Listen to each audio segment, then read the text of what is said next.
ಆತ್ಮೀಯ ಸ್ನೇಹಿತರೆ, welcome to Chaitanya career academy YouTube channel. ಮೊದಲನೇದಾಗಿ ಎಲ್ರಿಗೂ ಕೂಡ ಹೊಸ ವರ್ಷದ ಹಾರ್ದಿಕ ಶುಭಾಶಯಗಳು. 2024ರ ಆರಂಭದಲ್ಲಿ ನಾವಿದ್ದೇವೆ. 2024ರ ಈ ವರ್ಷದಲ್ಲಿ ಸ್ಪರ್ಧಾತ್ಮಕ ಪರೀಕ್ಷೆಯನ್ನ ಬರೆದು ಸರ್ಕಾರಿ ಉದ್ಯೋಗವನ್ನ ಗಿಟ್ಟಿಸಿಕೊಳ್ಳಬೇಕೆಂಬ ನಮ್ಮೆಲ್ಲರ ಕನಸು ಕೂಡ ಆದಷ್ಟು ಬೇಗ ಇದೇ ವರ್ಷ 2024ರಲ್ಲಿ ಈಡೇರ್ಲಿ ಅನ್ನುವಂತಹ ಆಶಯವನ್ನ ವ್ಯಕ್ತಪಡಿಸ್ತಾ, ಆ ನಿಟ್ಟಿನಲ್ಲಿ ನಾವೆಲ್ಲರೂ ಕೂಡ ಪ್ರಾಮಾಣಿಕವಾದಂತಹ ಪ್ರಯತ್ನವನ್ನ ಪಡೋಣ ಅನ್ನುವಂತಹ ಕಿವಿ ಮಾತನ್ನ ಕೂಡ ಹೇಳ್ತಾ, ಸ್ನೇಹಿತರೆ, ನಿಮಗೆಲ್ಲರೂ ಕೂಡ ಗೊತ್ತಿರುವ ಹಾಗೆ ಈ ವರ್ಷದ ಕೆಸೆಟ್ ಪರೀಕ್ಷೆ ಅಂದ್ರೆ ಕರ್ನಾಟಕ ರಾಜ್ಯ ಸಹಾಯಕ ಪ್ರಾಧ್ಯಾಪಕರ ಅರ್ಹತಾ ಪರೀಕ್ಷೆ ಇದೇ ತಿಂಗಳ 13ನೇ ತಾರೀಕು ಶನಿವಾರದಂದು ನಡೆಯಲಿಕ್ಕಿದೆ. ಹಾಗಾಗಿ ನೀವೆಲ್ಲರೂ ಕೂಡ ಈ ಒಂದು ಪರೀಕ್ಷೆಯ ಅಂತಿಮ ಹಂತದ ತಯಾರಿಯಲ್ಲಿ ಇದ್ದೀರಿ ಅನ್ಕೊಳ್ತೇನೆ. ಹಾಗಾಗಿ ಇವತ್ತಿನ ಈ ವಿಡಿಯೋದಲ್ಲಿ ನಾನು 2014ರಲ್ಲಿ ನಡೆದಂತಹ ಕೆಸೆಟ್ ಪರೀಕ್ಷೆಯ ಸಾಮಾನ್ಯ ಪತ್ರಿಕೆ ಅಂದ್ರೆ ಜನರಲ್ ಪೇಪರ್ ನಲ್ಲಿ ಕೇಳಲಾದಂತಹ ಎಲ್ಲ ಪ್ರಶ್ನೆಗಳಿಗೆ ಕೂಡ ಅತ್ಯಂತ ಸರಳವಾಗಿ ಸೂಕ್ತವಾದಂತಹ ವಿವರಣೆಯೊಂದಿಗೆ ಈ ಒಂದು ಕ್ವಶನ್ ಪೇಪರ್ ಅನ್ನ ನಾನು ಸಾಲ್ವ್ ಮಾಡುವಂತಹ ಪ್ರಯತ್ನವನ್ನ ಮಾಡ್ತಾ ಹೋಗ್ತೇನೆ. ಹಾಗಾಗಿ ವಿಡಿಯೋವನ್ನ ಪೂರ್ತಿಯಾಗಿ ನೋಡಿ. ಸೊ ನಾನು ಈಗಾಗಲೇ ಕೆಸೆಟ್ ಪರೀಕ್ಷೆಗೆ ಸಂಬಂಧಪಟ್ಟಾಗಿ ಈ ಮುಂಚೆ ನಡೆದಂತಹ ಕಳೆದ 5-6 ವರ್ಷಗಳ ಕ್ವಶನ್ ಪೇಪರ್ ಗಳನ್ನ ಸಾಲ್ವ್ ಮಾಡಿ ವಿಡಿಯೋವನ್ನ ಅಪ್ಲೋಡ್ ಮಾಡಿದ್ದೇನೆ. ನೀವು ಇನ್ನು ಕೂಡ ಆ ಒಂದು ವಿಡಿಯೋವನ್ನ ನೋಡಿಲ್ಲ ಅಂತ ಹೇಳಿದ್ರೆ ನಮ್ಮ ವಿಡಿಯೋದ ಡಿಸ್ಕ್ರಿಪ್ಷನ್ ಅಲ್ಲಿ ಅದರ ಲಿಂಕ್ ಅನ್ನ ಹಾಕಿರ್ತೇವೆ. ನೀವು ಡೈರೆಕ್ಟ್ ಆಗಿ ಆ ಲಿಂಕ್ ನ ಮುಖಾಂತರ ವಿಡಿಯೋವನ್ನ ನೋಡಿ ಈ ಒಂದು ಪರೀಕ್ಷೆಯಲ್ಲಿ ಖಂಡಿತವಾಗಿ ಕೂಡ ಯಶಸ್ಸನ್ನ ಗಳಿಸಲಿಕ್ಕೆ ಸಾಧ್ಯ ಇದೆ ಅಂತ ಹೇಳ್ತಾ, ಸೊ ಯಾರೆಲ್ಲ ನಮ್ಮ ಚಾನೆಲ್ ಅನ್ನ ಸಬ್ಸ್ಕ್ರೈಬ್ ಮಾಡ್ಕೊಂಡಿಲ್ಲೋ ದಯವಿಟ್ಟು ಸಬ್ಸ್ಕ್ರೈಬ್ ಕೂಡ ಮಾಡ್ಕೊಳ್ಳಿ. ಸೊ ಡೈರೆಕ್ಟ್ ಆಗಿ ಕ್ವಶನ್ ಪೇಪರ್ ಅನ್ನ ನಾವು ನೋಡೋದಾದ್ರೆ, ಈಗ ನನ್ನ ಹತ್ರ ಇರುವಂತದ್ದು 2014ರಲ್ಲಿ ನಡೆದಂತಹ ಕೆಸೆಟ್ ಪರೀಕ್ಷೆಯ ಜನರಲ್ ಪೇಪರ್. ಇದರಲ್ಲಿ ಎಕ್ಸ್ ಸೀರೀಸ್ ನ ಕ್ವಶನ್ ಪೇಪರ್ ನನ್ನ ಹತ್ರ ಇದೆ. ನೋಡಿ, ಇಲ್ಲಿ ಇದರಲ್ಲಿ ಇರುವಂತಹ ಮೊದಲನೇ ಪ್ರಶ್ನೆ. ಸೊ ಮೊದಲನೇದಾಗಿ ಒಂದು ಸೂಚನೆ ಏನಪ್ಪಾ ಅಂತ ಹೇಳಿದ್ರೆ, ಸೊ ಇಲ್ಲಿ ಈ ಒಂದು ಪ್ರಶ್ನೆ ಪತ್ರಿಕೆಯಲ್ಲಿ ಎಲ್ಲೆಲ್ಲಿ ಮ್ಯಾಥ್ಸ್, ಮೆಂಟಲ್ ಎಬಿಲಿಟಿ ಹಾಗೇನೆ ಡೇಟಾ ಇಂಟರ್ಪ್ರಿಟೇಷನ್ ಗೆ ಸಂಬಂಧಪಟ್ಟಂತಹ ಪ್ರಶ್ನೆಗಳು ಬರ್ತಾವೋ, ಸೊ ಆ ಎಲ್ಲಾ ಪ್ರಶ್ನೆಗಳನ್ನ ಕೂಡ ನಾನು ಒಟ್ಟಾಗಿ ಈ ಒಂದು ವಿಡಿಯೋದ ಕೊನೆಯ ಭಾಗದಲ್ಲಿ, ಈ ವಿಡಿಯೋದ ಎಂಡ್ ಅಲ್ಲಿ ನಾನು ಆ ಎಲ್ಲಾ ಪ್ರಶ್ನೆಗಳಿಗೆ ಕೂಡ ನಾನು ಆನ್ಸರ್ ಅನ್ನ ನೀಡ್ತಾ ಹೋಗ್ತೇನೆ. ಆ ಪ್ರಶ್ನೆಗಳಿಗೆ ವಿಡಿಯೋದ ಎಂಡ್ ಅಲ್ಲಿ ಉತ್ತರವನ್ನ ನೀಡ್ತಾ ಹೋಗ್ತೇನೆ. ಹಾಗಾಗಿ ಉಳಿದ ಎಲ್ಲಾ ಪ್ರಶ್ನೆಗಳಿಗೆ ಕೂಡ ಇಲ್ಲಿ ಕ್ರಮಬದ್ಧವಾಗಿ ಆ ಒಂದು ಕ್ವಶನ್ ನಂಬರ್ ನ ಪ್ರಕಾರ ನಾನು ಇಲ್ಲಿ ಆನ್ಸರ್ ಅನ್ನ ಹೇಳ್ತಾ ಹೋಗ್ತೇನೆ. ಸೊ ಇದರಲ್ಲಿ ಮೊದಲನೆಯ ಪ್ರಶ್ನೆ, ನ್ಯಾಕ್ ನ ಪ್ರಧಾನ ಕಚೇರಿ ಎಲ್ಲಿದೆ? ನ್ಯಾಕ್ ನ ವಿಸ್ತೃತ ರೂಪ national assessment and accreditation council. ಇದು ಒಂದು ಶೈಕ್ಷಣಿಕ ಸಂಸ್ಥೆಗಳಿಗೆ ಮೌಲ್ಯಮಾಪನವನ್ನ ಮಾಡುವಂತಹ ಒಂದು ಸಂಸ್ಥೆ. ಸೊ ಹಾಗಾಗಿ ಇದರ ಕೇಂದ್ರ ಕಚೇರಿ ಅಥವಾ ಪ್ರಧಾನ ಕಚೇರಿ ಎಲ್ಲಿದೆ ಅಂತ ಕೇಳಿದರೆ, ಸೊ ಇದಕ್ಕೆ ಸರಿಯಾದಂತಹ ಉತ್ತರ, ಇದರ ಕೇಂದ್ರ ಕಚೇರಿ ನಮ್ಮ ರಾಜಧಾನಿ ಬೆಂಗಳೂರಿನಲ್ಲಿದೆ. ನ್ಯಾಕ್ ನ ಪ್ರಧಾನ ಕಚೇರಿ ಬೆಂಗಳೂರಿನಲ್ಲಿದೆ. ಸೊ ನ್ಯಾಕ್ ಅನ್ನುವಂತಹ ಒಂದು ಸಂಸ್ಥೆಯನ್ನ 1994ರಲ್ಲಿ ಸ್ಥಾಪನೆಯನ್ನ ಮಾಡಲಾಯಿತು. ಸೊ 1994ರಲ್ಲಿ ಸ್ಥಾಪನೆಯನ್ನ ಮಾಡಲಾಯಿತು. ಸೊ ಈ ಪ್ರಶ್ನೆಯನ್ನ ಕೂಡ ಕೇಳಬಹುದು. ಸೊ ಇದು ಹೈಯರ್ ಎಜುಕೇಶನ್ ಗೆ ಸಂಬಂಧಪಟ್ಟ ಹಾಗೆ ಬಂದಂತಹ ಪ್ರಶ್ನೆ. ಸೊ ಈಗ ಪ್ರಸ್ತುತ ನ್ಯಾಕ್ ನ ಅಧ್ಯಕ್ಷರ ಬಗ್ಗೆ ಕೇಳಬಹುದು. Present chairman of NAAC. So ಇದಕ್ಕೆ ಉತ್ತರ ಅನಿಲ್ ಸಹಸ್ರಬುದ್ಧೆ. ಚೇರ್ಮನ್ ಯಾರಂತ ಹೇಳಿದ್ರೆ ಅನಿಲ್ ಸಹಸ್ರಬುದ್ಧೆ. ಇವರು ಪ್ರಸ್ತುತ ನ್ಯಾಕ್ ನ ಚೇರ್ಮನ್ ಅಥವಾ ಅಧ್ಯಕ್ಷರು ಸಹಸ್ರಬುದ್ಧೆ. ಹಾಗೇನೆ ನ್ಯಾಕ್ ನ ಪ್ರಸ್ತುತ ನಿರ್ದೇಶಕರು, present director of NAAC is Ganesh Kannabiran. Ganesh Kannabiran ಅನ್ನುವಂಥವರು ಈಗ ನ್ಯಾಕ್ ನ ಪ್ರಸ್ತುತ ನಿರ್ದೇಶಕರು, ಗಣೇಶ್ ಕಣ್ಣಬೀರನ್. ಸೊ ಇದನ್ನು ಕೂಡ ದಯವಿಟ್ಟು ಗಮನಿಸಿ. ಸೊ ನ್ಯಾಕ್ ನ ಬಗ್ಗೆ ಪ್ರಶ್ನೆಯನ್ನ ಕೇಳುವಂತ ಸಂದರ್ಭದಲ್ಲಿ ಈ ಎಲ್ಲ ಪ್ರಶ್ನೆಗಳನ್ನ ನೀವು, ಈ ಎಲ್ಲ ಅಂಶಗಳನ್ನ ನೀವು ಗಮನದಲ್ಲಿ ಇಟ್ಕೊಳ್ಬೇಕು. ನೆಕ್ಸ್ಟ್ ಪ್ರಶ್ನೆ, ICHR ನ ಈಗಿನ ನಿರ್ದೇಶಕರು ಯಾರು? ICHR ಅಂತ ಹೇಳಿದ್ರೆ Indian council of historical research. So ಇದರ ಈಗಿನ ಅಧ್ಯಕ್ಷರು ರಘುವೇಂದ್ರ ತನ್ವರ್. ರಘುವೇಂದ್ರ ತನ್ವರ್ ಅನ್ನೋಂಥವ್ರು ಈಗ ಪ್ರಸ್ತುತ ಅಧ್ಯಕ್ಷರಾಗಿದ್ದಾರೆ, ರಘುವೇಂದ್ರ ತನ್ವರ್. ಸೊ ಇಲ್ಲಿ ಕೇಳಾದಂತಹ ಪ್ರಶ್ನೆಗಳು ನೋಡಿ, ಇದು 2014ರಲ್ಲಿ ನಡೆದಂತಹ ಕೇಳಿದಂತಹ ಪ್ರಶ್ನೆ. ಸೊ ಹಾಗಾಗಿ ಇಲ್ಲಿ ಕೊಟ್ಟಂತಹ ಆಯ್ಕೆಗಳು ಮಹತ್ವವನ್ನ ಪಡೆದಿರುವುದಿಲ್ಲ. ಸೊ ಈಗ ಪ್ರಸ್ತುತ ಅಧ್ಯಕ್ಷರು ಯಾರಂತೇಳಿ ನಾವು ತಿಳ್ಕೊಂಡಿರ್ಬೇಕು, ರಘುವೇಂದ್ರ ತನ್ವರ್. ಮುಂದಿನ ಪ್ರಶ್ನೆಯನ್ನು ಗಮನಿಸಿ, ಮಧ್ಯಪ್ರದೇಶದ ಅಮರಕಂಟಕದಲ್ಲಿ ಸ್ಥಾಪನೆಗೊಂಡಿರುವಂತಹ ರಾಷ್ಟ್ರೀಯ ವಿಶ್ವವಿದ್ಯಾನಿಲಯವನ್ನ ಹೆಸರಿಸಿ. ಸೊ ಇದು ಕೂಡ 2014ರ ಕರೆಂಟ್ ಅಫೇರ್ಸ್ ಗೆ ಸಂಬಂಧಪಟ್ಟ ಹಾಗೆ, ಹೈಯರ್ ಎಜುಕೇಶನ್ ಗೆ ಸಂಬಂಧಪಟ್ಟ ಹಾಗೆ ಕರೆಂಟ್ ಅಫೇರ್ಸ್ ನ ಮೇಲೆ ಕೇಳಿರುವಂತಹ ಪ್ರಶ್ನೆ. ಸೊ ಇದಕ್ಕೆ ಸರಿಯಾದಂತಹ ಉತ್ತರ ಇಂದಿರಾ ಗಾಂಧಿ ರಾಷ್ಟ್ರೀಯ ಬುಡಕಟ್ಟು ವಿಶ್ವವಿದ್ಯಾನಿಲಯ, Indira Gandhi national tribal university. ಹಾಗಾಗಿ option C is the right answer. So ಮುಂದಿನ ಪ್ರಶ್ನೆ, ಜಗತ್ತಿನ ಮೊಟ್ಟ ಮೊದಲ ಆವಾಸಿಕ ಅಂತಾರಾಷ್ಟ್ರೀಯ ವಿಶ್ವವಿದ್ಯಾನಿಲಯವೊಂದನ್ನು ಯಾವುದನ್ನ ಗುರುತಿಸುತ್ತಾರೆ. ಜಗತ್ತಿನ ಮೊಟ್ಟ ಮೊದಲ ಆವಾಸಿಕ ಅಂತಾರಾಷ್ಟ್ರೀಯ ವಿಶ್ವವಿದ್ಯಾನಿಲಯ ರೆಸಿಡೆನ್ಷಿಯಲ್ ಇಂಟರ್ನ್ಯಾಷನಲ್ ಯೂನಿವರ್ಸಿಟಿ ಎಂದು ಯಾವುದು ವಿಶ್ವವಿದ್ಯಾನಿಲಯವನ್ನ ಕರೀತಾರೆ? ಸೊ ಇದಕ್ಕೆ ಸರಿಯಾದಂತಹ ಉತ್ತರ ಆಪ್ಷನ್ ಬಿ, ನಲಂದ ವಿಶ್ವವಿದ್ಯಾನಿಲಯ. ಬಿಹಾರದ ನಲಂದ ವಿಶ್ವವಿದ್ಯಾನಿಲಯ. ಇಂದಿನ ಪ್ರಾಚೀನ ಕಾಲದಲ್ಲಿ ನಲಂದ ವಿಶ್ವವಿದ್ಯಾಲಯವು ತುಂಬಾನೇ ಪ್ರಖ್ಯಾತಿಯನ್ನ ಪಡೆದಿತ್ತು. ದೇಶ ವಿದೇಶಗಳಿಂದ ಹಲವಾರು ವಿದ್ಯಾರ್ಥಿಗಳು ಈ ಒಂದು ವಿಶ್ವವಿದ್ಯಾನಿಲಯಕ್ಕೆ ಅಧ್ಯಯನಕ್ಕಾಗಿ, ಉನ್ನತ ಶಿಕ್ಷಣದ ವ್ಯಾಸಂಗಕ್ಕಾಗಿ ಬರ್ತಿದ್ರು. ಸೊ ಇದು ರೆಸಿಡೆನ್ಷಿಯಲ್ ಫೆಸಿಲಿಟಿಯನ್ನ ಕೂಡ ಹೊಂದಿತ್ತು. ಅಲ್ಲಿ ವಿದ್ಯಾರ್ಥಿಗಳಿಗೆ ಉಳ್ಕೊಳ್ಳಿಕ್ಕೆ ವಿದ್ಯಾರ್ಥಿ ನಿಲಯದ ವ್ಯವಸ್ಥೆಯನ್ನ ಕೂಡ ಮಾಡಲಾಗಿತ್ತು. ಅಪಾರವಾದಂತಹ ಜ್ಞಾನ ಸಂಪತ್ತು ಆ ಒಂದು ವಿಶ್ವವಿದ್ಯಾನಿಲಯದಲ್ಲಿ ಇತ್ತು. ಬಟ್ ಮುಂದಕ್ಕೆ ಅದು ಆಕ್ರಮಣಕಾರರ ದಾಳಿಯಿಂದಾಗಿ ಈ ಒಂದು ವಿಶ್ವವಿದ್ಯಾನಿಲಯವನ್ನ ಸುಟ್ಟು ಹಾಕಲಾಯಿತು. ಸೊ ಅಪಾರವಾದಂತಹ ಜ್ಞಾನ ಭಂಡಾರ ಇವರ ದಾಳಿಯಿಂದಾಗಿ ಈ ಒಂದು ನಲಂದ ವಿಶ್ವವಿದ್ಯಾನಿಲಯದ ಒಂದು ಅವನತಿಗೆ ಒಂದು ಕಾರಣ ಆಯ್ತು ಅಂತ ಹೇಳ್ಬೋದು. ಸೊ ಇದೊಂದು ನಮ್ಮ ದೇಶದಲ್ಲಿ ನಡೆದಂತಹ ಒಂದು ದೊಡ್ಡ ದುರಂತ ಅಂತ ಹೇಳ್ಬೋದು. ಜ್ಞಾನ ಭಂಡಾರದ ನಾಶ ನಮ್ಮ ದೇಶದ ಮೇಲೆ ಒಂದು ವ್ಯತಿರಿಕ್ತ ಪರಿಣಾಮವನ್ನ ಬೀರಿತು. ಸೊ ಅದಾದ ಬಳಿಕ ನಾವು ಹಲವಾರು ದಶಕಗಳ ಕಾಲ, ಹಲವಾರು ಶತಕಗಳ ಕಾಲನೇ ನಾವು ಒಂದು ವಿದೇಶಿಯರ ಅಥವಾ ಆಕ್ರಮಣಕಾರರ ಒಂದು ದಾಸ್ಯದಲ್ಲಿ ಇರಬೇಕಾದಂತಹ ಒಂದು ಪರಿಸ್ಥಿತಿ ನಮ್ಮ ದೇಶಕ್ಕೆ ಬಂತು. ಸೊ ಹಾಗಾಗಿ ಮುಂದಿನ ಪ್ರಶ್ನೆಯನ್ನ ಗಮನಿಸಿ. ಸಮುದಾಯ ಕಾಲೇಜು ಯೋಜನೆ ಯಾವುದಕ್ಕೆ ಸಂಬಂಧಿಸಿತು? ಸಮುದಾಯ ಕಾಲೇಜು ಯೋಜನೆ. ಸೊ ಇದನ್ನ ನಾವು ಕಮ್ಯುನಿಟಿ ಕಾಲೇಜ್ ಸ್ಕೀಮ್ ಅಂತ ಕರಿತೇವೆ. ಸೊ ಇದು ಯಾವುದಕ್ಕೆ ಸಂಬಂಧಪಟ್ಟಿದೆ ಅಂದ್ರೆ ಇದು ವೊಕೇಶನಲ್ ಎಜುಕೇಶನ್. ಸೊ ವೊಕೇಶನಲ್ ಎಜುಕೇಶನ್ಗೆ ಸಂಬಂಧಪಟ್ಟಿದೆ. ಸೊ ವೊಕೇಶನಲ್ ಎಜುಕೇಶನ್ ಅಂತ ಹೇಳಿದ್ರೆ ಸೊ ಅಲ್ಲಿ ವೊಕೇಶನಲ್ ಆ ಒಂದು ಕಾಲೇಜಿಗೆ ಕಲಿಕೆಗಾಗಿ ಬರುವಂತಹ ಒಂದು ವಿದ್ಯಾರ್ಥಿಗಳಿಗೆ ಜಾಬ್ ಓರಿಯೆಂಟೆಡ್ ಕೋರ್ಸ್ ಗಳನ್ನ, ಹಾಗೇನೆ ಜಾಬ್ ಓರಿಯೆಂಟೆಡ್ ಕೌಶಲ್ಯಗಳನ್ನ, ಜಾಬ್ ಸ್ಕಿಲ್ಸ್ ಗಳನ್ನ ಕಲಿಸಿಕೊಡುವಂತಹ ಕೆಲಸ ಆ ಒಂದು ಕಮ್ಯುನಿಟಿ ಕಾಲೇಜಸ್ ಗಳಲ್ಲಿ ನಡೀತಾ ಇತ್ತು. ಸೊ ಹಾಗಾಗಿ ಅಲ್ಲಿ ಇಂಪಾರ್ಟೆಂಟ್ ಆಗಿ ಕಮ್ಯುನಿಟಿ ಕಾಲೇಜಸ್ ಗಳಲ್ಲಿ ಕೌಶಲ್ಯಗಳಿಗೆ ಮತ್ತು ಜ್ಞಾನಕ್ಕೆ, ಮುಖ್ಯವಾಗಿ ಜಾಬ್ ಓರಿಯೆಂಟೆಡ್ ಸ್ಕಿಲ್ಸ್ ಗಳಿಗೆ ಒಂದು ಪ್ರಾಮುಖ್ಯತೆಯನ್ನ ನೀಡಲಾಗ್ತಾ ಇತ್ತು. ಹಾಗಾಗಿ ಇದಕ್ಕೆ ಸರಿಯಾದಂತಹ ಉತ್ತರ ವೊಕೇಶನಲ್ ಎಜುಕೇಶನ್, ಆಪ್ಷನ್ ಸಿ, ವ್ಯಕ್ತಿ ಆಧಾರಿತ ಶಿಕ್ಷಣ ಅಂತ ಕನ್ನಡದಲ್ಲಿ ಕರಿತೇವೆ. ನೆಕ್ಸ್ಟ್ ಕ್ವಶನ್ ಅನ್ನು ನೋಡಿ. Indian institute of advanced studies IIAS ಇದು ಎಲ್ಲಿದೆ? ಇದರ ಕಚೇರಿ ಎಲ್ಲಿದೆ ಅಂತ ಕೇಳಿದರೆ ಸೊ ಇದು ಇರುವಂತದ್ದು ಆಪ್ಷನ್ ಡಿ, ಶಿಮ್ಲಾದಲ್ಲಿ. ಹಿಮಾಚಲ ಪ್ರದೇಶದ ರಾಜಧಾನಿ ಶಿಮ್ಲಾದಲ್ಲಿ ಈ ಒಂದು Indian institute of advanced studies IIAS ಇದೆ.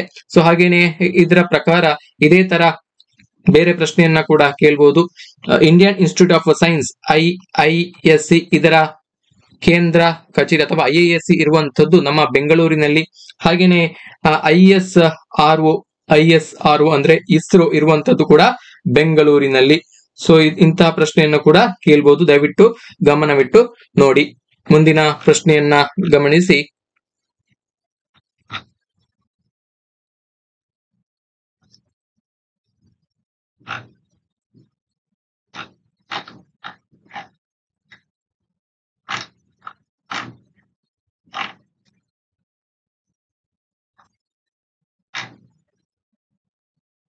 ಸೊ ಇಲ್ಲೊಂದು ಪ್ಯಾಸೇಜ್ ಅನ್ನ ಕೊಟ್ಟಿದ್ದಾರೆ. ಈ ಕೆಳಗಿನ ಪ್ಯಾಸೇಜ್ ನಲ್ಲಿ USA ಪ್ರಜಾಪ್ರಭುತ್ವದಲ್ಲಿ ಕಾರ್ಯಭಾರದ ಬಗ್ಗೆ ನಾಮ್ ಚಾಮ್ಸ್ಕಿ ತನ್ನ ಅಭಿಪ್ರಾಯವನ್ನ ನೀಡಿದ್ದಾರೆ. ಪ್ಯಾಸೇಜ್ ಅನ್ನ ಓದಿ 7 ರಿಂದ 12ರವರೆಗಿನ ಪ್ರಶ್ನೆಗೆ ಉತ್ತರವನ್ನ ನೀಡಿ. ಇಲ್ಲಿ ಒಂದು ಕೊಟ್ಟಿರ್ತಕ್ಕಂಥ ಪ್ಯಾಸೇಜ್ ಅನ್ನ ಸರಿಯಾಗಿ ಓದಿ ಅರ್ಥೈಸಿಕೊಂಡು ಅದರ ಮೇಲೆ ಕೇಳಾದಂತಹ 7 ರಿಂದ 12ರ ಕ್ವಶನ್ ನಂಬರ್ ನ ಪ್ರಶ್ನೆಗಳಿಗೆ ಉತ್ತರವನ್ನ ನಾವು ನೀಡಬೇಕು. ಸೊ ಇಲ್ಲಿ ನಾನು ಈ ಒಂದು ಪ್ಯಾಸೇಜ್ ಅನ್ನ ಓದ್ಲಿಕ್ಕೆ ಹೋಗ್ತಾ ಇಲ್ಲ, ಡೈರೆಕ್ಟ್ ಆಗಿ ಕ್ವಶನ್ ಗೆ ನಾನು ಕೀ ಆನ್ಸರ್ ಅನ್ನ ನಾನು ಇಲ್ಲಿ ಹೇಳ್ತಾ ಹೋಗ್ತೇನೆ. ಸೊ ಈ ಒಂದು ಕ್ವಶನ್ ಪೇಪರ್ ನ PDF ಅನ್ನ ನಮ್ಮ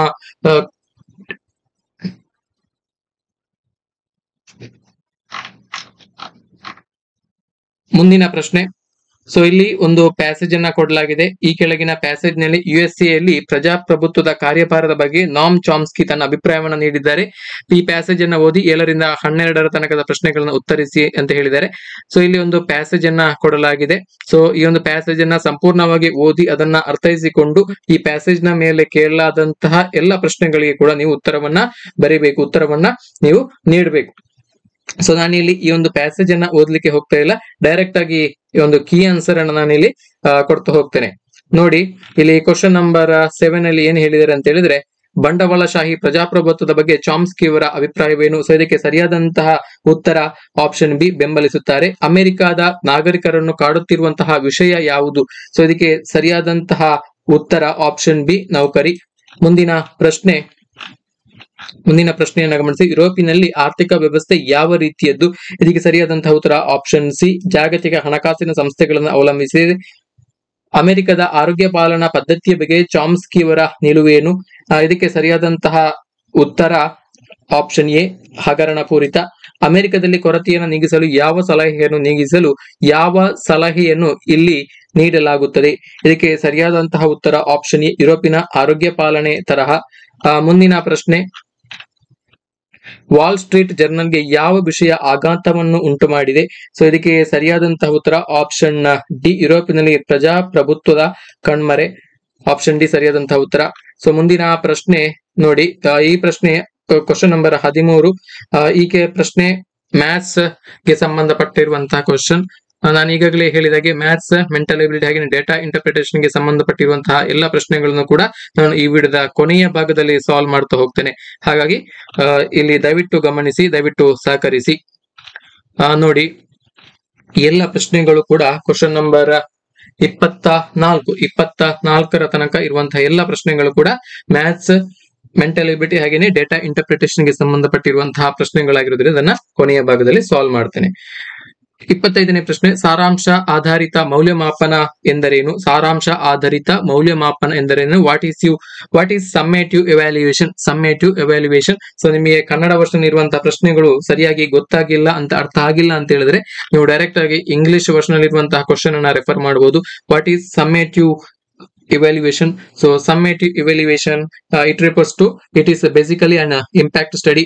So summative evaluation ಅಥವಾ ಒಂದು ಇದನ್ನ ಸಂಕಲನಾತ್ಮಕ ಮೌಲ್ಯಮಾಪನ ಅಂತ ಕೂಡ ಕರೀತೇವೆ. ಸೊ ಈ ಒಂದು ಸಂಕಲನಾತ್ಮಕ ಮಾಪನವನ್ನ ಯಾವಾಗ ಮಾಡ್ತಾರೆ, ಶಿಕ್ಷಕರು ಯಾವಾಗ ಮಾಡ್ತಾರೆ ಅಂತ ಹೇಳಿದ್ರೆ, ಒಂದು ಬೋಧನೆ ಮತ್ತು ಕಲಿಕೆಯ ಪ್ರಕ್ರಿಯೆ ಸಂಪೂರ್ಣವಾಗಿ ಮುಗ್ದು ಹೋಗಿ, ಸೊ ಆ ಒಂದು ಅಂತಿಮ ಘಟ್ಟದಲ್ಲಿ ವಿದ್ಯಾರ್ಥಿಗಳು ಎಷ್ಟು ಜ್ಞಾನವನ್ನ ಪಡೆದಿದ್ದಾರೆ, ಸೊ ಅವರನ್ನ ಮುಂದಿನ ತರಗತಿಗೆ ಉತ್ತೀರ್ಣ ಮಾಡೋದಕ್ಕೆ ಬೇಕಾಗಿ, ಮುಂದಿನ ತರಗತಿಗೆ ವರ್ಗಾಯಿಸೋದಕ್ಕೆ ಬೇಕಾಗಿ ಈ ಒಂದು ಪರೀಕ್ಷೆಯನ್ನ ಮಾಡ್ತಾರೆ. ಫಾರ್ ಎಕ್ಸಾಂಪಲ್ ಸೆಮಿಸ್ಟರ್ ಪರೀಕ್ಷೆ ಆಗಿರ್ಬೋದು, ವಾರ್ಷಿಕ ಪರೀಕ್ಷೆ ಆಗಿರ್ಬೋದು. ಸೊ ಇವೆಲ್ಲವೂ ಕೂಡ ಸಮ್ಮೇಟಿವ್ ಇವ್ಯಾಲ್ಯೂಯೇಷನ್ ಅಥವಾ ಸಮ್ಮೇಟಿವ್ ಎಕ್ಸಾಮಿನೇಷನ್ ಗೆ ಇವೆಲ್ಲವೂ ಕೂಡ ಎಕ್ಸಾಂಪಲ್ ಆಗಿರ್ತವೆ, ಉದಾಹರಣೆಗಳು ಆಗಿರ್ತವೆ. ಸೊ ಹಾಗಾಗಿ ಸಮ್ಮೇಟಿವ್ ಇವ್ಯಾಲ್ಯೂಯೇಷನ್ ಅನ್ನ ನಡೆಸುವಂತದ್ದು ಬೋಧನೆ ಮತ್ತು ಕಲಿಕೆಯ ಪರಿಣಾಮವನ್ನ ತಿಳಿಯಲು. ಸೊ ಹಾಗಾಗಿ basically on impact study. So ಆ ಒಂದು ಕಲಿಕೆ ಎಷ್ಟು ಪರಿಣಾಮವನ್ನ ಬೀರಿದೆ ಅನ್ನುವಂಥದ್ದನ್ನ ಪರೀಕ್ಷೆಯನ್ನ ಮಾಡೋದಕ್ಕೆ ಬೇಕಾಗಿ ಈ ಸಮ್ಮೇಟಿವ್ ಇವ್ಯಾಲ್ಯೂಯೇಷನ್ ಅನ್ನ, ಸಂಕಲನಾತ್ಮಕ ಮೌಲ್ಯಮಾಪನವನ್ನ ನಡೆಸಲಾಗ್ತದೆ. ಹಾಗಾಗಿ ಆಪ್ಷನ್ ಡಿ ಇದಕ್ಕೆ ಸರಿಯಾದಂತಹ ಉತ್ತರ. ಮುಂದಿನ ಪ್ರಶ್ನೆಯನ್ನ ಗಮನಿಸಿ. ಮೌಲ್ಯಮಾಪನವು ಅಳತೆ ಮಾಪನಕ್ಕಿಂತ ಭಿನ್ನ, ಹಾಗಾದರೆ ಹೇಗೆ?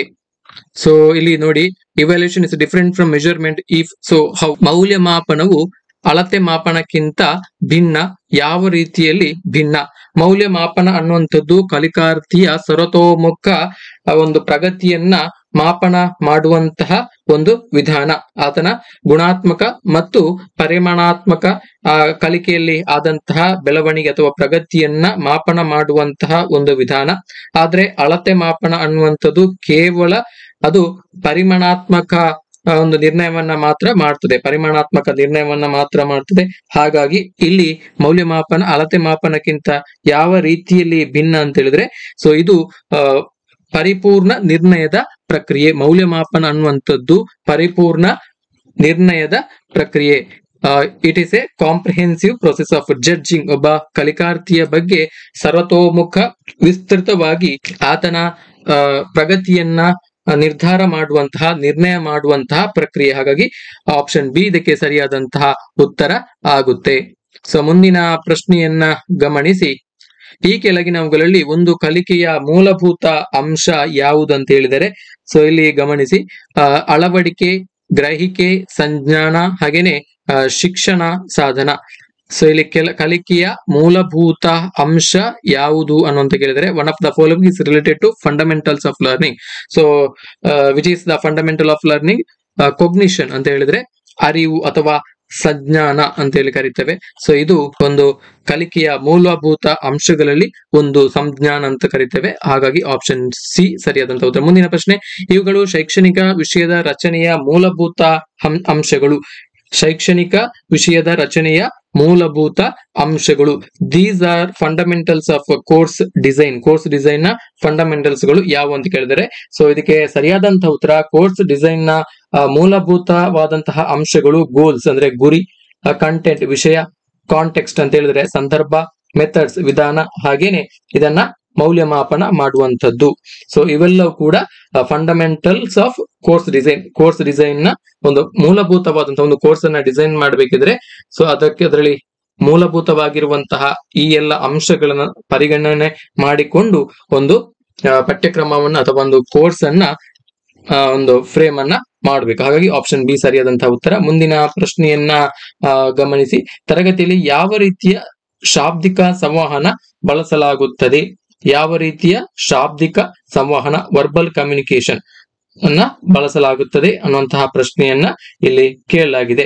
ಸೊ ಇಲ್ಲಿ ನೋಡಿ, what is the type of verbal communication do you find in the class room? So ಒಂದು ತರಗತಿ ಕೋಣೆಯಲ್ಲಿ ಶಿಕ್ಷಕರು ಮತ್ತು ವಿದ್ಯಾರ್ಥಿಗಳು ಬರೆಯುವ ಮತ್ತು ಮಾತಿನ ಮುಖಾಂತರ ಹೇಳುವಂತಹ ಒಂದು ಸಂವಹನವನ್ನ ಬಳಸ್ತಾರೆ. ಸೊ ವಿದ್ಯಾರ್ಥಿಗಳಿಗೆ ಶಿಕ್ಷಕರು ಪಾಠವನ್ನ ಮಾಡ್ತಾರೆ. ಸೊ ಬಾಯಿ ಮಾತಿನ ಮುಖಾಂತರ ವಿಷಯವನ್ನ ಹಂಚಿಕೊಳ್ತಾರೆ. ಹಾಗೇನೆ ವಿದ್ಯಾರ್ಥಿಗಳು ಎಲ್ಲ ವಿಷಯವನ್ನ ಗ್ರಹಿಸ್ತಾರೆ. ಹಾಗೇನೆ ಏನಾದ್ರೂ ಪ್ರಶ್ನೆಗಳು ಇದ್ದಂತ ಸಂದರ್ಭದಲ್ಲಿ ಶಿಕ್ಷಕರ ಬಳಿ ವಿದ್ಯಾರ್ಥಿಗಳು ಪ್ರಶ್ನೆಯನ್ನ ಕೇಳ್ತಾರೆ. ಹಾಗೇನೆ ವಿದ್ಯಾರ್ಥಿಗಳು ಆ ಒಂದು ಗ್ರಹಿಕೆ ಮಾಡಿದಂತಹ ಎಲ್ಲ ಅಂಶಗಳನ್ನ ಕೂಡ ಅವರು ಬರೀತಾರೆ.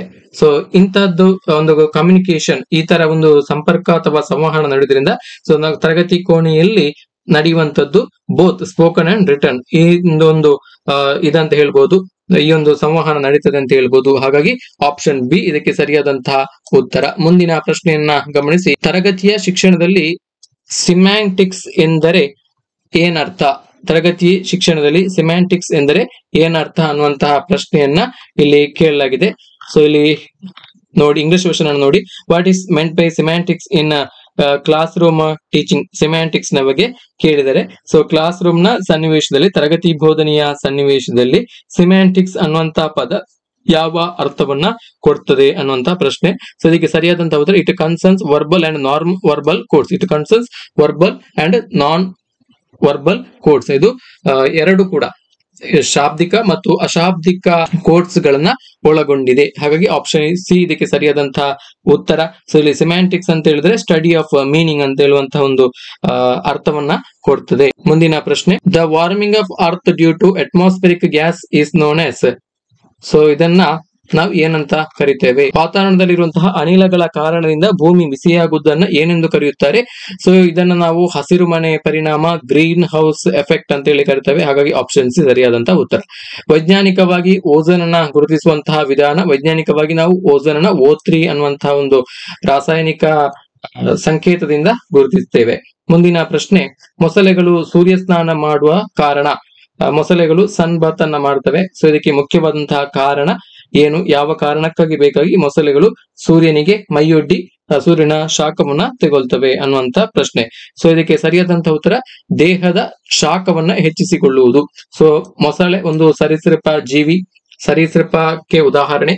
ಸೊ ಇವು ಶೀತ ರಕ್ತ ಪ್ರಾಣಿಗಳು. ಸೊ ದೇಹದ ಶಾಖವನ್ನ ಹೆಚ್ಚಿಸಿಕೊಳ್ಳಲಿಕ್ಕೆ ಬೇಕಾಗಿ ಸೊ ಈ ಮೊಸಳೆಗಳು ಸನ್ಬಾತ್ ಅನ್ನ ಮಾಡ್ತವೆ. ಅಂದ್ರೆ ಸೂರ್ಯನ ಬಿಸಿಲಿಗೆ ಆ ಒಂದು ನೀರಿನಿಂದ ಹೊರಗಡೆ ಬಂದು ಸೂರ್ಯನ ಬಿಸಿಲಿಗೆ ಮೈಯನ್ನ ಉಡ್ತವೆ. ಇದರಿಂದ ಅವು ತಮ್ಮ ದೇಹದ ಶಾಖವನ್ನ, ಬಾಡಿ ಟೆಂಪರೇಚರ್ ನ ಹೆಚ್ಚಿಗೆ ಮಾಡಿಕೊಳ್ತವೆ. ಮುಂದಿನ ಪ್ರಶ್ನೆ, ವನ್ಯಜೀವಿ ಕಾಯ್ದೆಯ ಅನ್ವಯ ರಾಷ್ಟ್ರೀಯ ಉದ್ಯಾನವನ್ನಾಗಿ ಒಂದು ಪ್ರದೇಶವನ್ನ ಯಾರು ಘೋಷಿಸಬಹುದು? ಸೊ ಇಂದು ವೈಲ್ಡ್ ಲೈಫ್ ಪ್ರೊಟೆಕ್ಷನ್ ಆಕ್ಟ್ ಏನಿದೆ ಇದರ ಪ್ರಕಾರ ಯಾವುದೇ ಒಂದು ಪ್ರದೇಶವನ್ನ ರಾಷ್ಟ್ರೀಯ ಉದ್ಯಾನವನ ಅಂದ್ರೆ ನ್ಯಾಷನಲ್ ಪಾರ್ಕ್ ಅನ್ನಾಗಿ ಘೋಷಿಸುವಂತಹ ಅಧಿಕಾರವನ್ನ ಯಾರು ಹೊಂದಿರ್ತಾರೆ? ಸರ್ವೋಚ್ಚ ನ್ಯಾಯಾಲಯ ಅಲ್ಲ, ಅದನ್ನ ಮಾಡುವಂತ ಕೆಲಸವನ್ನ ಸರ್ಕಾರಗಳು ಮಾಡಬೇಕು. ಉಚ್ಚ ನ್ಯಾಯಾಲಯ ಕೂಡ ಅಲ್ಲ.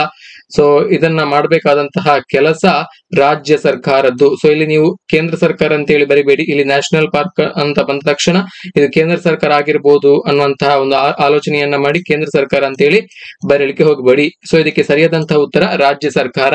ಯಾವುದೇ ಒಂದು ಆ ರಾಜ್ಯಕ್ಕೆ ಸಂಬಂಧಪಟ್ಟಂತಹ ಯಾವುದೇ ಒಂದು ಪ್ರದೇಶವನ್ನ ರಾಷ್ಟ್ರೀಯ ಉದ್ಯಾನವನ್ನ ಅಂದ್ರೆ ನ್ಯಾಷನಲ್ ಪಾರ್ಕ್ ಅನ್ನಾಗಿ ಘೋಷಿಸುವಂತಹ ಅಧಿಕಾರವನ್ನ ಹೊಂದಿರುವಂತದ್ದು ರಾಜ್ಯ ಸರ್ಕಾರಗಳು ಮಾತ್ರ, ಕೇಂದ್ರ ಸರ್ಕಾರ ಅಲ್ಲ. ಮುಂದಿನ ಪ್ರಶ್ನೆ, ಬಯೋಲಾಜಿಕಲ್ ಹಾಟ್ಸ್ಪಾಟ್ ಎಂದರೆ ಏನು ಅನ್ನುವಂತಹ ಪ್ರಶ್ನೆ. ಸೊ ಇವೆಲ್ಲ ಕೂಡ ಎನ್ವಿರಾನ್ಮೆಂಟಲ್ ಸ್ಟಡೀಸ್ಗೆ ಸಂಬಂಧಪಟ್ಟಂತೆ ಕೇಳಿರುವಂತಹ ಪ್ರಶ್ನೆಗಳು. ಸೊ ಇಲ್ಲಿ ನೋಡಿ, ಜೈವಿಕವಾಗಿ ಬಹಳ ಮುಖ್ಯ ಪ್ರದೇಶ, ಪರಿಸರ ಆತಂಕಕಾರಿ ಹಂತ ತಲುಪಿರುವಂತಹ ಪ್ರದೇಶ, ಬಹಳ ಬಿಸಿಯಾದಂತಹ ಪ್ರದೇಶ, ಜೀವ ವೈವಿಧ್ಯ ಸುರಕ್ಷತಾ ತಾಣ. ಸೊ ಇದಕ್ಕೆ ಸರಿಯಾದಂತಹ ಉತ್ತರ ಪರಿಸರ ಆತಂಕಕಾರಿ ಹಂತವನ್ನ ತಲುಪಿರುವಂತಹ ಪ್ರದೇಶವನ್ನ ನಾವು ಬಯೋಲಾಜಿಕಲ್ ಹಾಟ್ಸ್ಪಾಟ್ ಅಂತ ಕರಿತೇವೆ. ಯಾವ ಪ್ರದೇಶದಲ್ಲಿ ಜೀವಿ ಪ್ರಭೇದವು ವಿವಿಧ ಕಾರಣಗಳಿಂದಾಗಿ ಏನು ಆ ಒಂದು ಪರಿಸರದ ಮೇಲೆ ತುಂಬಾನೇ ವ್ಯತಿರಿಕ್ತವಾದಂತಹ ಪರಿಣಾಮ ಬೀರಿದೆ ಆ ಒಂದು ಪ್ರದೇಶದ ಮೇಲೆ. ಸೊ ಪರಿಸರದ ಅಲ್ಲಿ ಇರುವಂತಹ ಜೀವಿಗಳ ಅಸ್ತಿತ್ವಕ್ಕೆ ಆ ಒಂದು ವಾತಾವರಣ ಆತಂಕಕಾರಿಯಾಗಿದೆ ಅನ್ನುವಂತಹ ಒಂದು ಸಂದರ್ಭದಲ್ಲಿ ನಾವು ಅಂತಹ ಒಂದು ಪ್ರದೇಶವನ್ನ ಬಯೋಲಾಜಿಕಲ್ ಹಾಟ್ಸ್ಪಾಟ್ ಗಳಂತೇಳಿ ಸರ್ಕಾರಗಳು ಘೋಷಿಸ್ತವೆ. ಹಾಗಾಗಿ ಇದಕ್ಕೆ ಸರಿಯಾದಂತಹ ಉತ್ತರ ಆಪ್ಷನ್ ಬಿ, ಪರಿಸರ ಬಹಳ ಆತಂಕಕಾರಿ ಹಂತವನ್ನ ಇರುವಂತಹ ಒಂದು ಪ್ರದೇಶ. ಮುಂದಿನ ಪ್ರಶ್ನೆ, ಕರ್ನಾಟಕದ ಮಾಲಿನ್ಯ ನಿಯಂತ್ರಣ ಮಂಡಳಿಯ ಅಧ್ಯಕ್ಷರು ಯಾರು? ಸೊ ಪ್ರಸ್ತುತ ಅಧ್ಯಕ್ಷರ ಯಾರಂತೇಳಿ ಇಲ್ಲಿ ಕೇಳಬಹುದು. ಸೊ ಇದಕ್ಕೆ ಸರಿಯಾದಂತಹ ಉತ್ತರ ಇಲ್ಲಿ ಶಾಂತ್ ಎ ತಿಮ್ಮಯ್ಯ, ಪ್ರಸ್ತುತ ಕರ್ನಾಟಕ ರಾಜ್ಯ ಮಾಲಿನ್ಯ ನಿಯಂತ್ರಣ ಮಂಡಳಿ ಅಧ್ಯಕ್ಷರು. Karnataka state pollution control board ಇದರ ಅಧ್ಯಕ್ಷರು, present chairman Shant A Thimmaiah ಇವರು. ಮುಂದಿನ ಪ್ರಶ್ನೆಯನ್ನ ಗಮನಿಸಿ, ಸ್ವತಂತ್ರ ಮತ್ತು ಅವಲಂಬಿತ ಪರಿವರ್ತಕಗಳನ್ನು ಈ ಪ್ರಕಲ್ಪನೆಯಲ್ಲೇ ಗುರುತಿಸಿ. ಇಲ್ಲೊಂದು ಹೇಳಿಕೆಯನ್ನು ಕೊಟ್ಟಿದ್ದಾರೆ, ಓಟ ಒಬ್ಬ ವ್ಯಕ್ತಿಯ ಹೃದಯ ಬಡಿತವನ್ನು ಹೆಚ್ಚು ಮಾಡುತ್ತದೆ. ಸೊ ಇಲ್ಲಿ ನಾವು ಯಾವುದು ಡಿಪೆಂಡೆಂಟ್ ವೇರಿಯೇಬಲ್, ಯಾವುದು ಇಂಡಿಪೆಂಡೆಂಟ್ ವೇರಿಯೇಬಲ್ ಅನ್ನೋದನ್ನ ನಾವಿಲ್ಲಿ ಫೈಂಡ್ ಔಟ್ ಮಾಡ್ಕೊಳ್ಬೇಕು. ನೋಡಿ, ಓಟ ಒಬ್ಬ ವ್ಯಕ್ತಿಯ ಹೃದಯ ಬಡಿತವನ್ನ ಹೆಚ್ಚು ಮಾಡುತ್ತದೆ. ಸೊ ಒಬ್ಬ ವ್ಯಕ್ತಿ ಓಡೋದ್ರಿಂದ ಆತನ ಹೃದಯ ಬಡಿತ ಹೆಚ್ಚಾಗ್ತದೆ. ಹಾಗಾಗಿ ಇಲ್ಲಿ ಹೃದಯ ಬಡಿತ ಹೆಚ್ಚಾಗುವಂತದ್ದು ಇದು ಡಿಪೆಂಡೆಂಟ್ ವೇರಿಯೇಬಲ್. ಹೃದಯ ಬಡಿತ ಹೆಚ್ಚಾಗುವಂತದ್ದು ಡಿಪೆಂಡೆಂಟ್ ವೇರಿಯೇಬಲ್ ಅಂದ್ರೆ ಅವಲಂಬಿತ ಪರಿವರ್ತಕ. ಸೊ ಓಟ ಅನ್ನುವಂಥದ್ದು ಇಂಡಿಪೆಂಡೆಂಟ್ ವೇರಿಯೇಬಲ್ ಅಂದ್ರೆ ಸ್ವತಂತ್ರ ಪರಿವರ್ತಕ. ಸೊ ಹಾಗಾಗಿ ಒಬ್ಬ ವ್ಯಕ್ತಿ ಓಡುವುದರಿಂದ ಆತನ ಹೃದಯ ಬಡಿತ ಹೆಚ್ಚಾಗ್ತದೆ. ಹೃದಯ ಬಡಿತ ಹೆಚ್ಚಾಗುವಂತದ್ದು ಅದು ಆತನ ಓಟದ ಮೇಲೆ ಅವಲಂಬಿತವಾಗಿದೆ. ಹಾಗಾಗಿ ಇದಕ್ಕೆ ಸರಿಯಾದಂತಹ ಉತ್ತರ ಓಟ ಇಂಡಿಪೆಂಡೆಂಟ್ ವೇರಿಯೇಬಲ್, ಇಲ್ಲಿ ಆಪ್ಷನ್ ಡಿ.